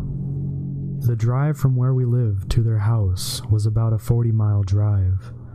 Unfortunately, the only car that we had at our hands was a 2-door, so trying to fit 5 of us into the car was hectic, to say the least. The drive was actually tolerable. 3 of my friends were in the back and found a comfortable, yet funny position to sit in the car. The music Katie was playing was helping a lot and definitely passed the time. We all bought some fireworks halfway there, and my friends jumped back into their designated position for another 20 miles. As we got there, Neil forgot to mention that his grandparents were out of town for the week, which made the experience ahead of us a lot better. All of us got out of the car except for Katie, who suggested that she get us all food and sodas for the night. She kept the fireworks in the back because she didn't want us popping any off while she was gone. She drove off and we were all left there without fireworks. So we did the next best thing, went to the pool in the back. Something that already put me off was that ranch sat considerably close to a forest. Neil even went the extra step to tell me that there's an occasional wolf that can be a hassle to deal with. Of course, I got nervous because I had nothing to defend myself with if one had jumped over the fence. He handed me a pocket knife, saying that there's a shotgun in the living room if something goes down. He mentioned that he was going to set up a game of Risk for us all to play while Katie was out, as the drive to the closest market was well over a couple miles out. So, Elijah and I sat poolside, telling stories to each other about stupid stuff that happened while we were in college. During our talk, I was staring out in the forest line, paranoid about the wolves that Neil teased me about. I saw something move. I couldn't tell since the porch light behind me was making it harder to see any details, but the way it moved made my heart jump. Elijah could see my body language as he leaned in to see what was there. He started to ask me what I saw, and I replied with a wolf on the tree line. He looked toward where I pointed, and he calmed down. "That's just Katie, dude. I think she was trying to scare us." He started calling her name, waving his arm and laughing, saying how she scared the hell out of me. Neil came out of the house, wondering what Elijah was screaming about. Then he saw his sister standing in the field. He started to laugh when Elijah told him what happened and how I was on the edge of my seat. JD came out of the house next, and Neil told him to help Katie with the bags and grab the fireworks. Katie, who was out in the field, started to wave back, but the wave definitely seemed out of place. It wasn't so much waving, but a sudden jerk, like if you were trying to pop your elbow. Elijah yelled for Katie to come back so we can start the party, but JD came back with a terrified look on his face. "Katie's not back yet. I just called her. She's still on the road towards Walmart." Their laughing stopped, and Elijah's face faded, and his arm fell into his lap with a thud. Everyone looked at the still jerking figure in the field. Then, she screamed. The scream was so loud, it sounded like it may as well have been a couple feet away. All of us scrambled, running back into the house. Slamming the door behind us, Neil shouted for us to lock the doors and grab the shotgun in the living room. I ran to grab the shotgun, as it was the closest thing to us, while the other two ran to each of the doors leading inside. Quickly, I grabbed the shotgun and stuffed a couple shells in my pocket, running back to the kitchen where we came in from, and handed the shotgun to Neil. I pulled out the shells and sat them on the counter, and he loaded one in. JD came back nearly covered in sweat, freaking out, and shouted, "What the fuck was that?" Just as scared as he was, I look at both of them. Elijah quickly joining us again. "You don't think it was a skinwalker? I read stories. I've been all over 4chan and creepypastas." JD tried to reassure us. "No, it can't be. That's Katie. I'm sure she's just trying to scare us." "Cut the bullshit, JD," Neil barked at him. "That scream wasn't human. You already called her, and you told us she was still going out." He turned back to the door, pushing the blinds slightly, to find Katie closer to us. It stood at the gates of the pool, illuminated by the light, and revealing that didn't look much like Katie at all. The hair was a mess, and the clothes looked tattered. Her skin was bruised. The one thing that caught our eye most was her face. The head was tilted, like it struggled to support the weight. The eyes were blank with emotion, and the jaw was agape. It raised an arm, jerking it like it did before in a mock wave. The jerking, however, started to get more violent as the entire body started to shake uncontrollably. Neil quickly closed the curtains and backed off. He orders us to sit behind the counter. He set himself in the gap leading into the kitchen with a gun aimed at the door. I was silent for what felt like an hour. The three of us continued to look at Neil, who was completely focused on the door. A massive, grotesque smell entered our noses, and all of us reacted appropriately. The horrid stench was like if you left groceries to ferment in a box in the summer heat, with a couple of carcasses as a garnish. It was definitely hard to breathe, tasting the smell in the back of your throat, even with your nose pinched. It was so bad, JD actually threw up. Then, without any warning, the smell was gone. The hot air that was the smell went away, and was easier to breathe. I was afraid to let go of my nose, but was rewarded with a breath of fresh air. Everyone took a couple of breaths to rid their lungs of the pungent smell that lingered before. Neil asked us if we were okay and replied, JD being the exception since he'd puked. We heard what sounded like a whine. It sounded like a mix between a dog and a child about to cry. It was coming from the porch door, but from the front where we came in from the car. All of us stood up, Neil moving forward as we stayed back. We knelt down by the stairs, still hearing this whining. It didn't hit me until we positioned ourselves, but it sounded like something was trying to talk for the first time, like an animal. In a raspy, but still high-pitched voice, I could make out a very small portion of what it was trying to say. Yee, fuck, hot. It kept repeating this until it started to sound more enunciated, more human.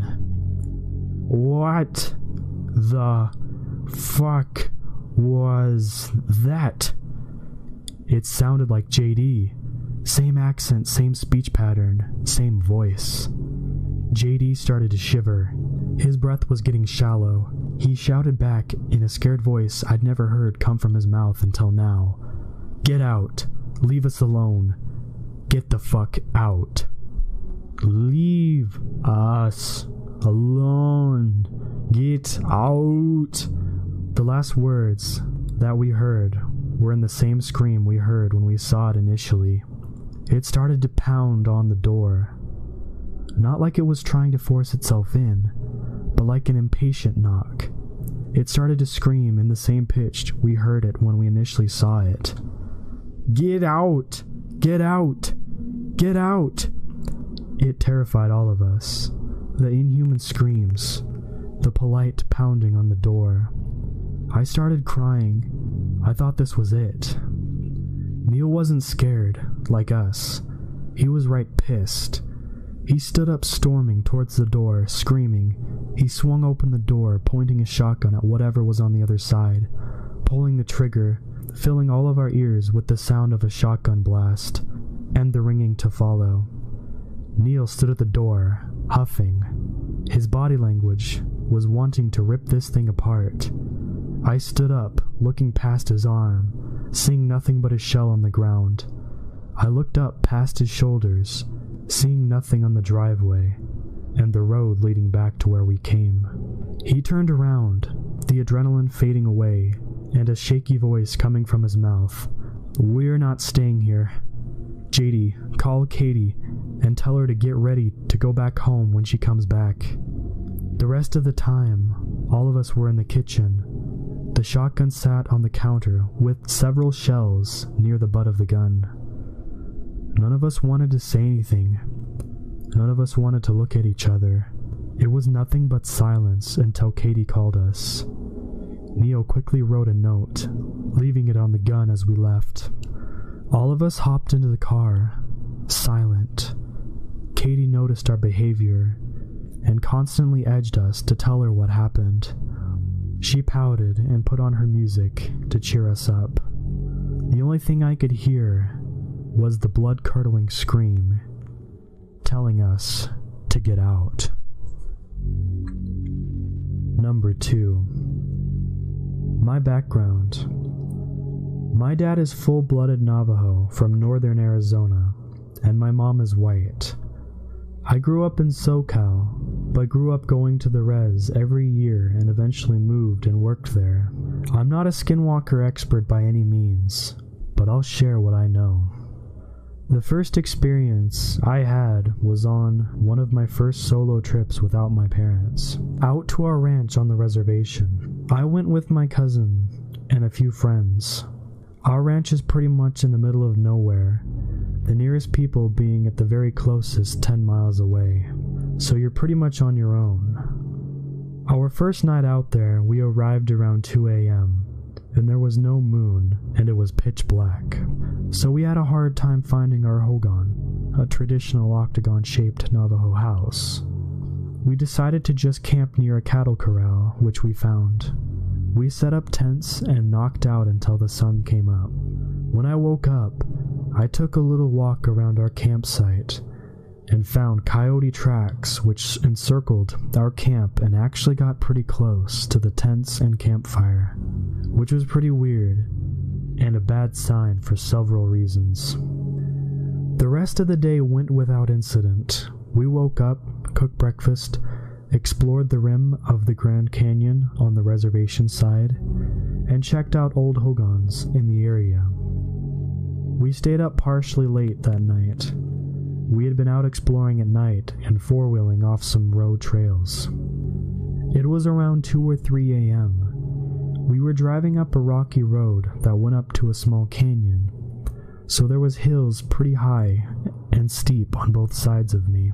I was standing in the back of the truck with a spotlight. That was when I saw the first light. The best way to describe what I saw was the visual effect of when you're standing in a room and someone behind you takes a picture with a flash. There was a brief instant in which everything lit up behind me, but it was a dull orange, reddish light. I turned around towards where it came from and shined the light around, but there was nothing there whatsoever. Just a bunch of rocks. We thought it was weird, but kept driving. Once on top of the hill, we stopped to look around and noticed the weird light again, but this time it was far away, at least several miles. It was the same color, but looked like a muzzle flash from a gun. I waited and waited to hear the gunshot, thinking it was people like us shooting at night, but it never came. Then we saw another flash, but this time it was several miles west, and a bit closer. Then another closer and closer, within a few minutes. We decided it was a little weird without talking about it, turned around and went to the hogan this time. We didn't really talk about the lights for some reason, and we all settled down in the hogan. There was myself, my cousin, and my 2 white friends. We talked for a while, and it was at that moment when everyone stops talking and everyone is just about to fall asleep when this happened. The door. There's only one door, a small wooden door which locks shut, shook violently as someone kicked the door as hard as they could. It was loud and strong enough to where you could hear the lock rattle and the door bounce back and rattle against the wooden frame. My friend shot up and said, "What the hell was that?" They had good reason to be alarmed. We were very far from anyone else, and they knew that. It's extremely quiet out here, pretty much deafening silence, and you can hear when vehicles are approaching. I got out of bed, grabbed a shotgun, and told my cousin to get his rifle. I walked to the door, motioned for him to come over, and said, "You get left, I'll go right." I'm not really sure why, but I wasn't scared despite the obvious weirdness of what was going on. I ripped the door open, and we both slipped out the door after one another and swept the area. Looked everywhere we could, and went to the truck and got the spotlight and swept the area. Nothing. No footprints, no animals, nothing. We decided to send a message and shot some rounds off to scare whatever it was anyway. I think we were all kind of worried, but eventually went back to the hogan and settled back in, kind of joking about it to calm our nerves. Eventually, we all fell asleep, but I hid my nervousness, and my heart was still racing. It wasn't until everyone was quiet and asleep that I noticed a thumping. I heard it very faintly through the rock walls, and when I put my ear up to the wall, I heard it a lot better. It was a very rhythmic thumping sound, something very heavy, and timed the same every single thump. It sounded as if it was coming through the rock table that the hogan sits on top of. I tried to rationalize it and told myself it was just the cows, and somehow managed to fall asleep. I woke up the next morning and we went to check the cows, which were about 10 miles away on the ranch and hadn't been anywhere near our hogan last night. Several days later, I told my aunts about what happened. They told me that one of my Navajo grandparents who lived alone and out in the middle of nowhere had weird things happen too. The same night we had our door kicked, someone had knocked on her door in the middle of the night. When she opened the door, there was no one there. My aunts think it was a skinwalker who was messing with me and my cousins because we're mixed. I had a lot of weird stuff happen when I was working there as an EMT as well. It was around 2008 in northern Arizona on a Navajo reservation just on the border of the Hopi Reservation, which oddly enough is inside the Navajo Reservation. I was working as an EMT for the tribe and had just gotten my medical license a few weeks ago, and it was on one of my first shift where I wasn't third hand on the ambulance with 2 other EMTs. I was working night shift on a spring night. It was a little chilly, but not cold enough to need a jacket. The moon wasn't really out, so it was another dark night on the res. We were stationed outside the emergency department, working from 7 p.m. to 7 a.m., and responding to 911 calls. We got paged out for a man-down call to the Hopi village with no other information. We usually asked assistance from the police department in securing the scene, just because that's standard protocol. And a lot of times, it's a nightmare call. There's a possibility of domestic violence or rowdy people. But as there's very few police present on the reservation, there were no police units available to respond with us. We were on our own. We responded code 2, lights but no sirens, and made our way to the village, which was only 10 minutes away.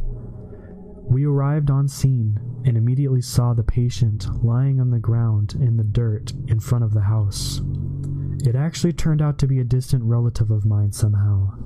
I had never met or known him, but I think he was my cousin's distant uncle. He was breathing, but drunk and unconscious. He looked as though someone had either kicked him or stomped on his chest. Nothing required us to load and go, but we would transport him to the hospital to sober up and just to be safe. We checked in his house, found some drunks. Might have been the people who assaulted him, and kicked them out. Now it was partially dark, and in the Hopi village, in that section, there were no streetlights. The only lights we had were the big lights on the side of our ambulance, which cast a big circle of light around the unit. There weren't any porch lights either, so it was pretty dark aside from the ambulance area. What I first noticed was quite weird. A few residents came out of their houses, which was odd because it was 2 a.m. But this village is small, so I didn't think much of it. It was pretty eerie though, because they all stayed just on the outside of the line which the light made. I could tell that they were just neighbors, but they seemed reluctant to walk into the light. At first we arrived, there were lots of dogs barking, and all of the normal noises, birds, cars, bugs, etc. We were outside by the patient, just about to get him onto the stretcher, when everything changed. Out of nowhere, there was an incredibly loud howling, which pretty much sounded like a werewolf in a movie. It lasted for a good 15 seconds, long enough to make us freeze and look at each other. It sounded almost exactly like a wolf, but was odd because it sounded like a person doing a wolf call. But it was way too loud to be done by a person unless they were standing right next to us. You could actually feel the reverberate through your body. I had lived there for about a year at this point, so I wasn't super new, but knew enough to where I looked at my partner with a "is this normal?" look. Somehow he knew I was asking without verbalizing it, and shrugged while looking around nervously. I looked back around and all the people were gone in an instant. There was no one around whatsoever. You wouldn't have known that they were even there. Even the people we kicked out of the house were nowhere to be seen, and all of the normal noises were gone. all of the dogs immediately stopped barking, which usually doesn't happen. If anything, the opposite usually happens when there's a noise. Dogs go crazy. We took the sign of everyone getting out of there as a cue to get out. My partner said, "Let's get the hell out of here," and we loaded the patient and were driving out of the village, probably the fastest I've ever seen a non-crucial patient get transported. It wasn't until years later I moved away. I saw the Navajo Cops episode of The Howler, but I found it pretty interesting, considering the area that the episode was pretty far from where we were. Edit. I don't know if that was a skinwalker, or really what it was. Take it as you will.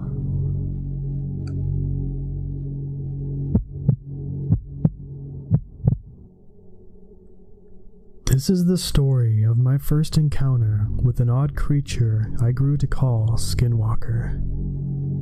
I didn't start calling them that until I came face to face with one a second time. I am now 17, but when this happened I was 9. At the time, I lived in a very small town in Michigan called Stockbridge. The town lies outside of a semi-thick forest, and I've been told by my dad much of it was cut down. My house was on the outskirts of town, near the woods. There wasn't much to do in the town. There were no fun places to go, and I had no video games or TV. So me and my friend Jake would spend all of our time outside. Both our parents were comfortable with us being outside without supervision and let us do what we wanted. The day this story takes place was August or September, and was already dusk. My dad agreed that Jake and I could take his dog for a walk in the woods, as long as we didn't stay out too long. We had been walking a path which led to a creek and had been planning to turn back once we reached it. It was about 15 minutes away from the edge of the woods.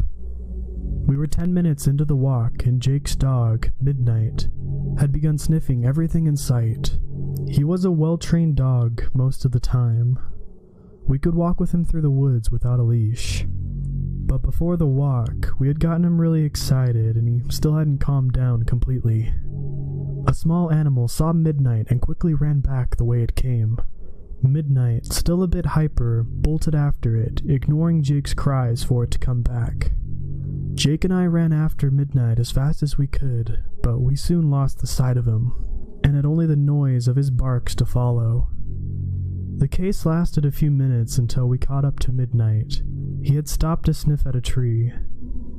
We took a few moments to catch our breaths before we turned to follow the path we had made, crushing through the underbrush.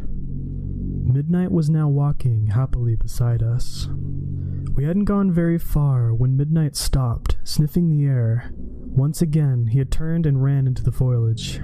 This time, he wasn't wagging his tail or barking, just running. Again, we chased him, but he wasn't going that fast and kept slowing down, like he wanted us to follow him. We stopped at a small hill that overlooked a clearing. I remember this part perfectly. Midnight started to quiet growl, and his fur started to rise. I remember being confused, but I couldn't see anything. The noise of something moving reached my ears. As I looked in the direction of the noise, a deer crawled into the clearing. This deer crawled, not limped or walked, it crawled like a child. I remember being transfixed on the deer. I saw it had no tail, and its face and body was oddly human. Its eyes were a bit too wide, and its nose was a bit too short and pointed, and its ears were too circular. At one point, it got so close, I could see that around the pupils of its eyes were white. This is not normal for a deer. None of us made a sound, not even Midnight, as it walked around the clearing. It must have seen us, but I guess it didn't give a damn, as long as we didn't disturb it. After walking around the clearing 3 times, it walked closer toward the middle. It slowly raised itself to be standing on all 4 legs. Once it did that, it stretched its front legs out for a few moments, like a cat. Once done stretching, it raised its front legs, kind of like a horse can. Unlike a horse, It raised until its back was straight and its arms fell to its side. Midnight started barking like someone was trying to kill him. He sounded angry and dangerous. This was not the first or last time I heard Midnight bark like that, and it didn't even cause me to look at him. Instead, I continued staring at the deer, who was now staring back at us. Its eyes were wider than they had been, and it froze like a deer caught in the headlight of a car. After an unknown amount of time of Midnight's barking and the deer's staring, the deer turned and started to run on two legs through the woods. It ran like a man, arms swinging slightly up and down, like a person can do. It was faster than anything I had ever seen, faster than any deer once it heard a gunshot. Minutes passed and we all just stood there, staring at the area where it ran. Soon, Jake turned to Midnight, who was now relaxed, and told him to walk with us. I remember leaving the clearing, but for the life of me I can't remember how we found the trail or exited the woods. Both of our parents were terribly angry with us. We had been in the woods for almost an hour, and by the time we got back, it was really dark out. We both told them what happened in the woods, but they said the deer must have been injured or something. Even at us insisting that the deer stood up, they told us it was just our imaginations, and that there was nothing to worry about. Jake and I talked about a lot after that. We also talked about my second encounter when it happened. Sadly, I moved and lost contact with Jake. This is my second encounter with a skinwalker. This happened when I was 10, and unlike my first encounter, I do not remember much of the fine details such as time, date, or exact location. I do remember that this happened sometime in winter 2011 and took place in Canada. This happened when I was 10. I didn't know that skinwalkers were a thing at this point in time, and so my idea of skinwalkers and yours may be extremely different. My dad was thinking it would be cool, suggesting that the entire family take a trip up to Canada to visit his brother, my uncle. My mom shot that shit down immediately, as it was in the middle of winter and very cold. My dad, who can talk anyone into anything, anyone but my mom, got her to agree with him. After my dad talked some more, he was able to take only one child with him. He could take the eldest child, a boy of 10, me. My mom wouldn't agree to anything else. A week went by, in which I assume my dad got everything sorted out with James, my uncle. My dad and I loaded into the car with our suitcases and started the multi-hour drive to our destination. This was my first time out of the country, and so I spent most of my time staring out the window. Before I knew it, we were stopping safely at our destination. We must have crossed through a border check at some point, but I don't remember it.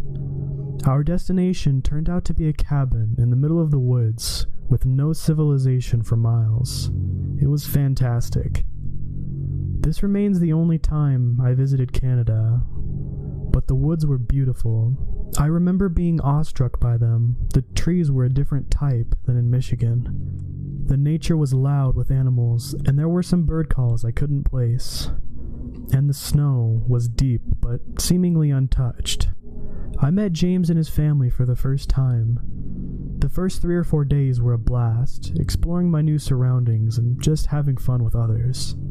My family isn't big on guns. Up until this point, I had never even seen one. My dad hesitantly said yes, believing his brother and his promise that he wouldn't actually let me shoot it.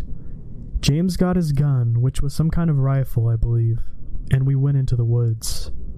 I followed him as we walked, wondering what the gun would sound like. We hadn't gone far before we reached a fence that had cans on top of it. James showed me all the parts of the gun, even unloading it, so I could hold it. He showed me how to shoot, and I had a good time, even though I actually wasn't shooting at the cans. An hour went by, and it started to snow. At this point, James and I were cold, so we decided to start heading back. I don't know how close we were to the cabin when I saw it. Over some brush, I saw what I thought was a deer standing on its hind legs, walking like James and I were a moment before. I went running towards it, all of my memories of the previous year's running deer flooding through my head. Running deer was what Jake and I started calling it, thinking that it was a name that fit the creature well. James saw me running and must have seen what I was running towards. It was massive, bigger than a deer by at least 1.5 feet. He quickly caught up with me and put his hand in front of me to stop me from going any closer. We just watched it for a bit. At first it had its back turned to us, and I could see it didn't have a tail. After a few moments it noticed us and turned around. Its face was unlike the deer's. Ears too round, nose too short and pointed, and its eyes too wide. Again I could see the whites of its eyes. Other than that, the face was completely different from the deer's. For one, it was a moose, not a deer. Those two animals don't look much alike. For another, it looked surprised. The deer had seen us, but no emotion at all ever crossed its face. Not even when midnight had started barking. But the moose looked shocked.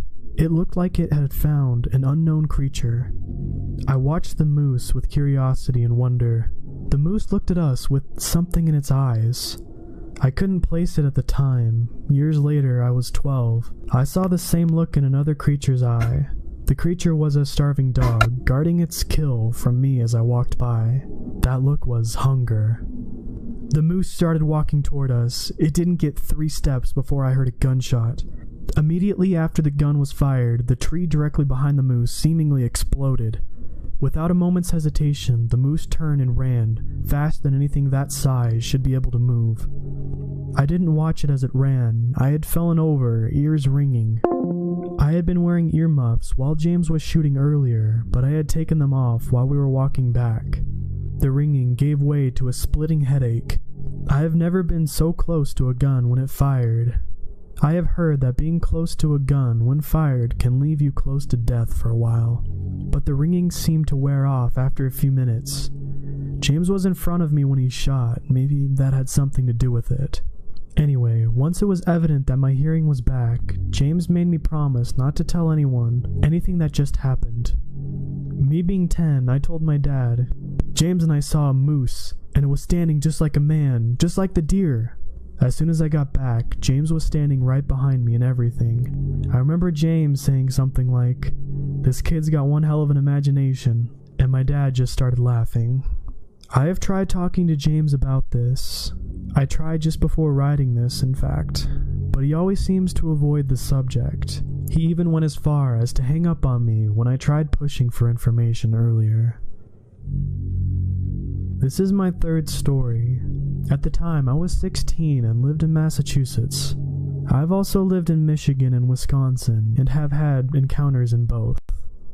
I live near Boston, but was going on a road trip with my friend and his family out to their new place in the remote parts of Massachusetts. I'll call my friend Chad. We got to their house and I was planning to stay for about a week to help them get settled in and to see the surrounding area. At the edge of their property, they have these woods, which start off with just a few trees here and there, but after a 5-minute walk, it gets really dense. On the 3rd day of being there, Chad's mom says she wants to give me and Chad a day off, so we could do whatever we wanted. At first, we wandered around the property and hung around the house. Then we choose to walk to the closest town. This takes 30 minutes. The town is small and there isn't much to do, but I'm happy just to be back in the place like I lived for most of my life. Small and in the middle of nowhere. We talked to an owner of an ice cream shop, which told us a bit of history about the town. Nothing important or exciting. After that, we had started back to Chad's house. We got back around noon, and I suggested we go for a walk in the woods. Chad, who isn't the outdoorsy type, said no. But after a couple minutes of me nagging him, he agreed to go. Even though I go out all the time, I camp and walk the trails at night most of the time. I have gotten paranoid due to skinwalkers and other stuff, so I always have a pocket knife with me when I go out like this. So I ran inside the house to get it. We started into the woods, leaving an obvious trail. Like I said, the woods were very thick. At first, Chad spends his time grumbling things like, "There's too many bugs. It's too damn warm outside to be doing things." Keep in mind, this was the last month in October. After a while, he started to enjoy being outside, and he actually says he liked it, and wanted to go further into the woods. By now, it was 4:30 and it was rapidly getting dark, but I didn't really care that much. We kept walking into the dark to the point where I couldn't see much. We had started on our way back, but at some point we had gotten separated. I noticed this and turned on the flashlight on my phone, spinning around to see if I could see Chad. I couldn't. "Chad!" I yelled out. "Can you hear me? If you can, say something." I waited, and a few moments later, off to my right, I heard a feeble stammer. "Zach." Zach is my name. It sounded like Chad, and I quickly turned to the direction of the noise and slowly walked towards it. I didn't see anything, so I moved my light horizontally to try to spot anything. I called out again, "Chad!" and got "Zach" again. It was much stronger and louder this time. I walked forward with more confidence, but stopped dead in my tracks as I heard something big move very quickly through the bush right behind me. I whipped around frantically and came face to face with Chad. At first I was stunned. I had heard him from the opposite direction. Up to this point in my life, I had only encountered a skinwalker with another person once, and we were together when it happened. So this situation was new to me. "What the hell? What the hell were you doing behind me? Why didn't you come from the same direction as your voice?" I practically yelled at him, overcome by anger at being tricked like that. "What are you talking about? You were the one changing directions," Chad yelled back. "What?" I said quietly. I shined my light on him. I could see he was obviously shaken. "I heard you call my name and I started to walk toward you. You sounded scared or hurt at first, but after a few minutes you started saying my name normally. Then you stopped answering my calls and I heard you from behind me, and I saw your light, so I started running at you," he explained. I was scared, finally putting the pieces together. I had never encountered a skinwalker that could impersonate a person's voice before, and I realized it was in the woods with us. There was a faint noise of movement behind me. I turned around to see a horrible sight. Not 10 feet in front of me, its head looked like a wolf's, like the kind you would see at a zoo. It was at least 6.5 feet tall. Its head, shoulders, and arms and chest were all covered in thick gray and white fur. Its legs and most of its stomach held a much thinner pelt of the same fur. Both Chad and I saw the creature and ran faster than I thought we could. For whatever reason, the creature didn't chase us, and we made it out of the woods without incident. Chad told his family, who didn't believe him. I didn't tell mine because they haven't believed me about this stuff in the past. Chad has not gone back to the woods and has not seen the beast again.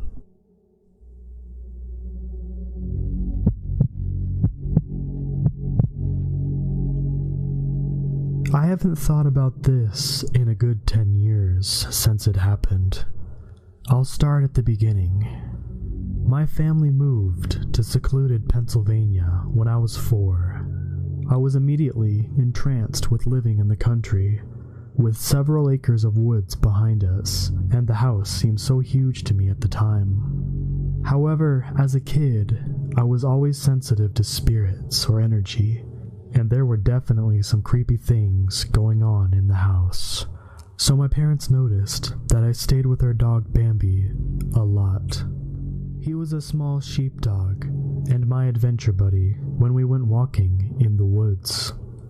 In case you're questioning my parents, they trusted me, as young as age 7, to walk around alone as long as I was with my dog, as he was very protective of me.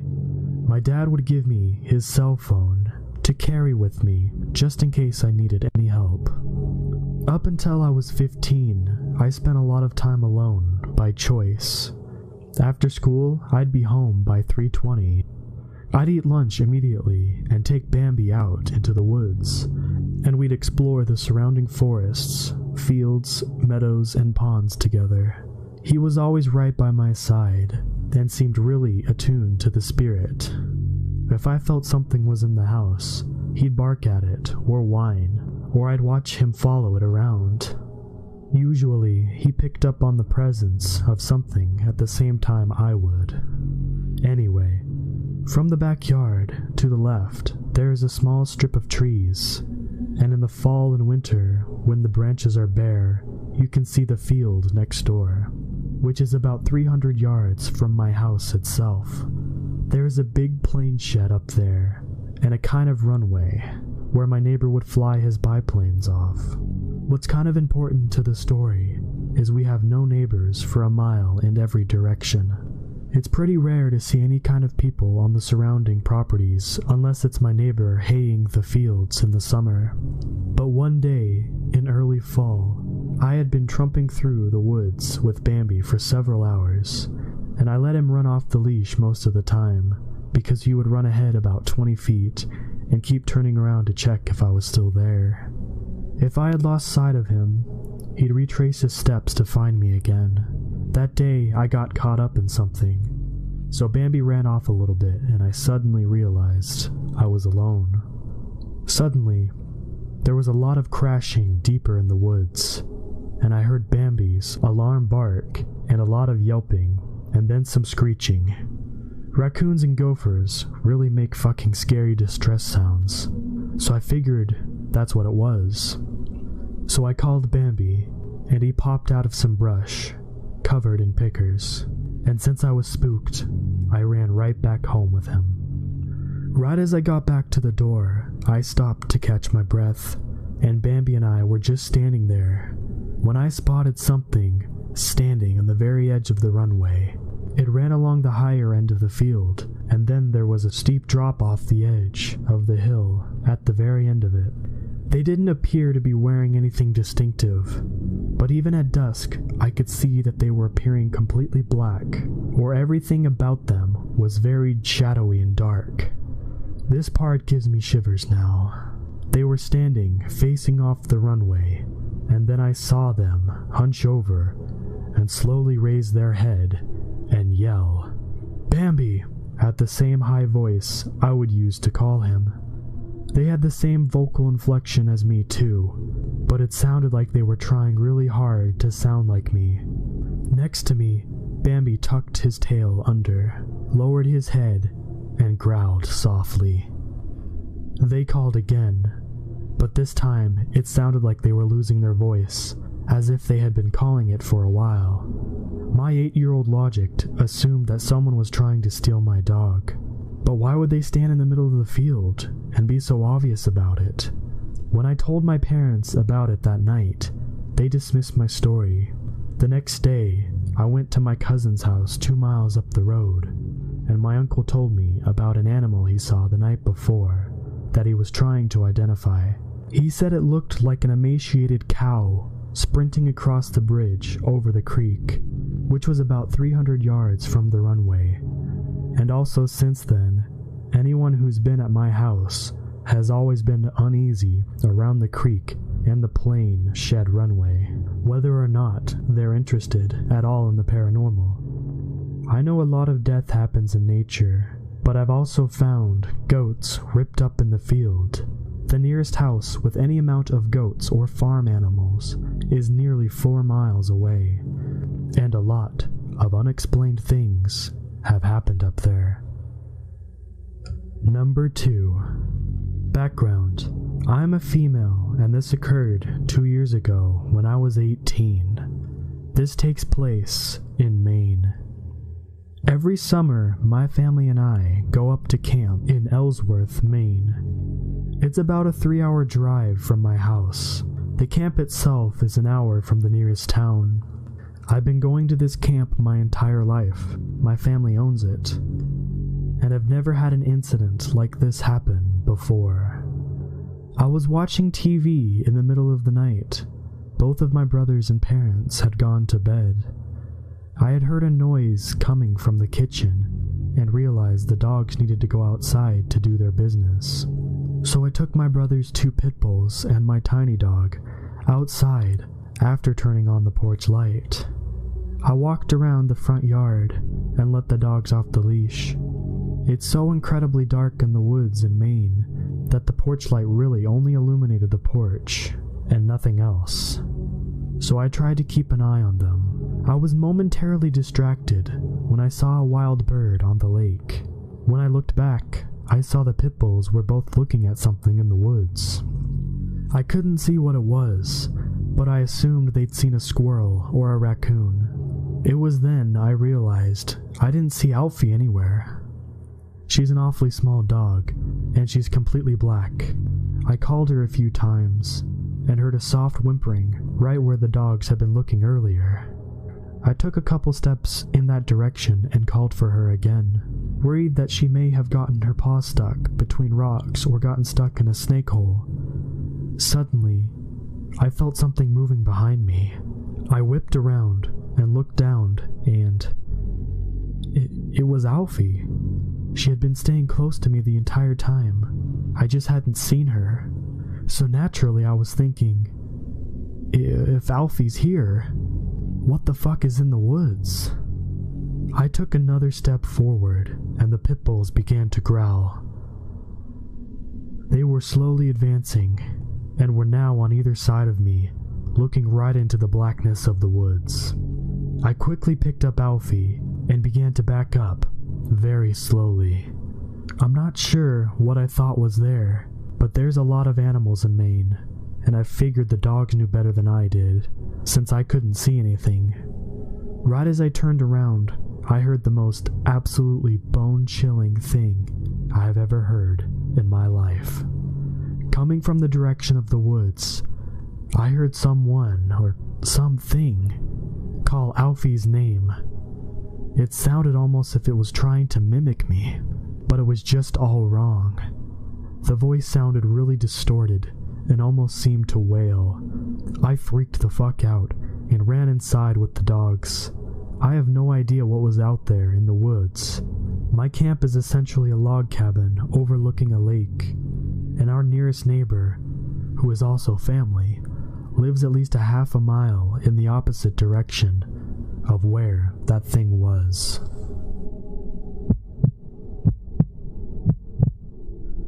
So, I decided to join my best friend Karen for a 3-day stay at her grandmother's place on the reservation. Her grandmother lives near a place called Tuba City, Arizona, in the middle of nowhere, but surrounded by secluded homes. We go to college together, and I was kind of interested to know about Navajo tradition. The first day we stayed, it was pretty chill, nothing out of the ordinary. But then her grandma, not old, around 65, said that a stray dog came out of nowhere and wouldn't leave. To me, it acted kind of strange and ugly looking. Black, shaggy coat, looked like a mix between a German Shepherd and a lab.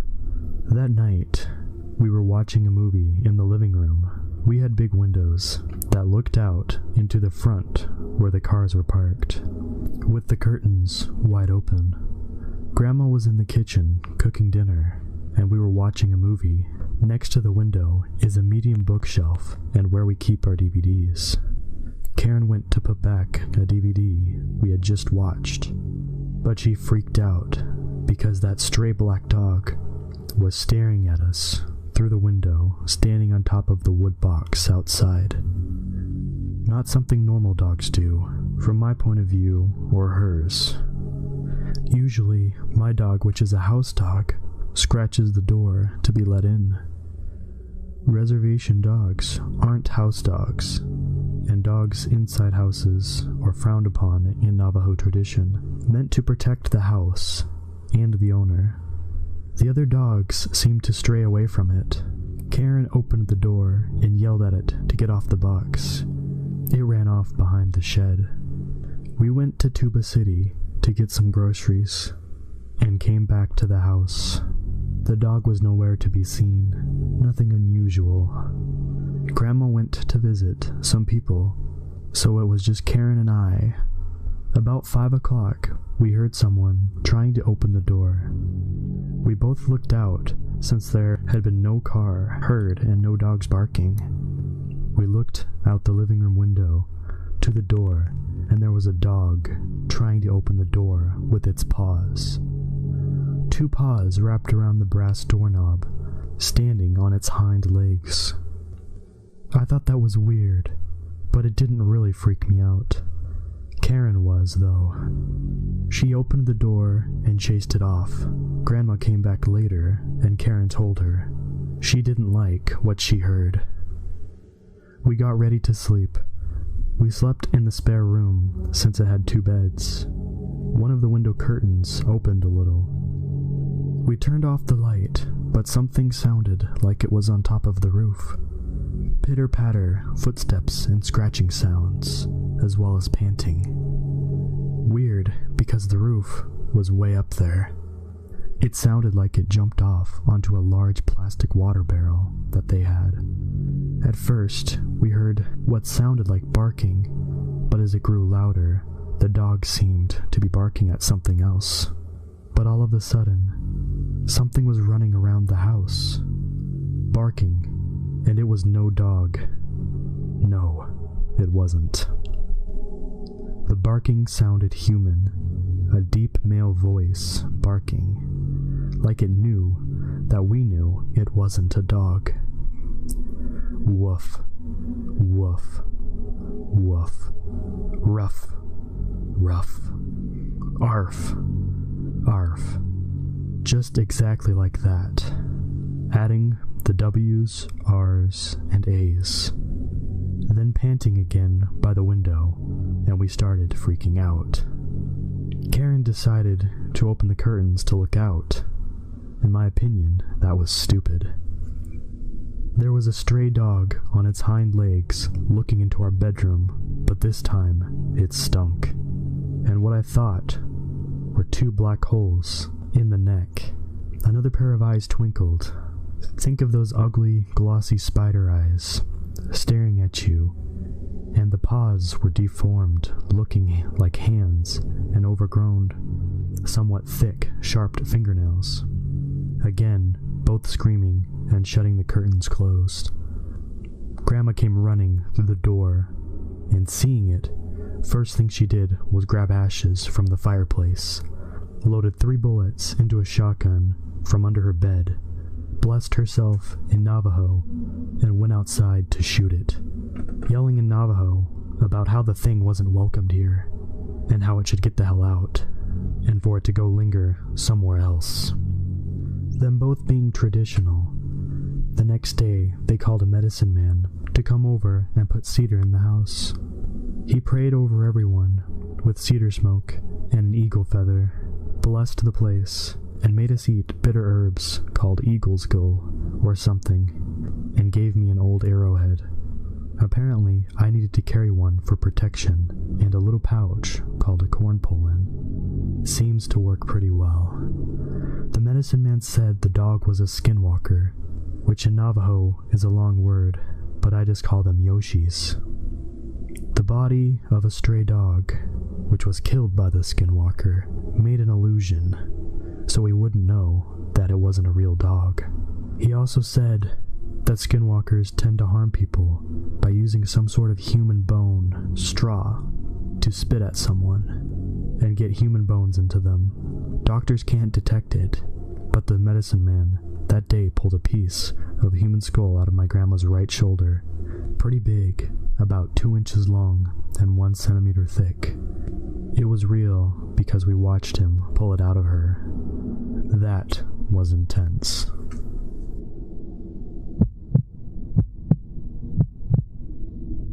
So, I lived in my parents' rental house near my school. It was kind of an intermediate form of living on my own. All the perks, not as many responsibilities. They wanted me to worry about school rather than bills, is how they put it.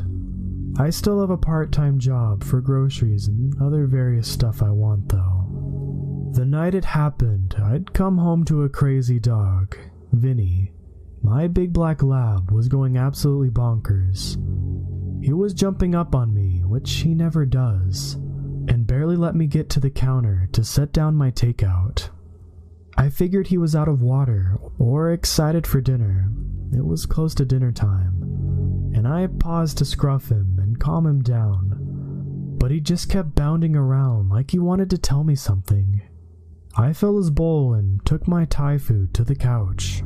I put on my favorite show and settle in. I had a paper to write, but was putting it off for a while. It was for my American film as lecture class, which was important for my comparative lecture major, but I wasn't thrilled to write the paper on native son. So, it was probably going to be a late night for me, as I was inevitably going to put it off until late. Vinny came bounding in the living room and stood in front of the television. I stared at him for a moment as he panted furiously and started barking at me. I was quick to hush him because he has a big bark and we had neighbors. But he kept stalking around the living room, making various dog noises, whining and pawing at the carpet. I put my book down and went to give him more food just to shut him up. But his bowl was untouched. He never left so much as a kibble behind, and I became very apprehensive. He was acting like something was wrong, and he wasn't a drama queen, so I made sure all of the doors were locked and turned on some lights. "Go outside, Vinny," I said, sitting back on the couch. He whined at me and I had to get up to pull him by the collar to get him to the dog door to the backyard.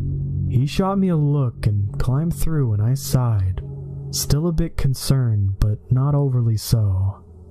I went back to the living room and resumed my dinner. After a good 5 episodes or so, I got enough inspiration to go into the computer room and start writing my paper. There was a thump from outside as I sat down, but I ignored it. Vinny could get crazy sometimes and bounced all over the place, so I directed my attention to my homework and slowly got going.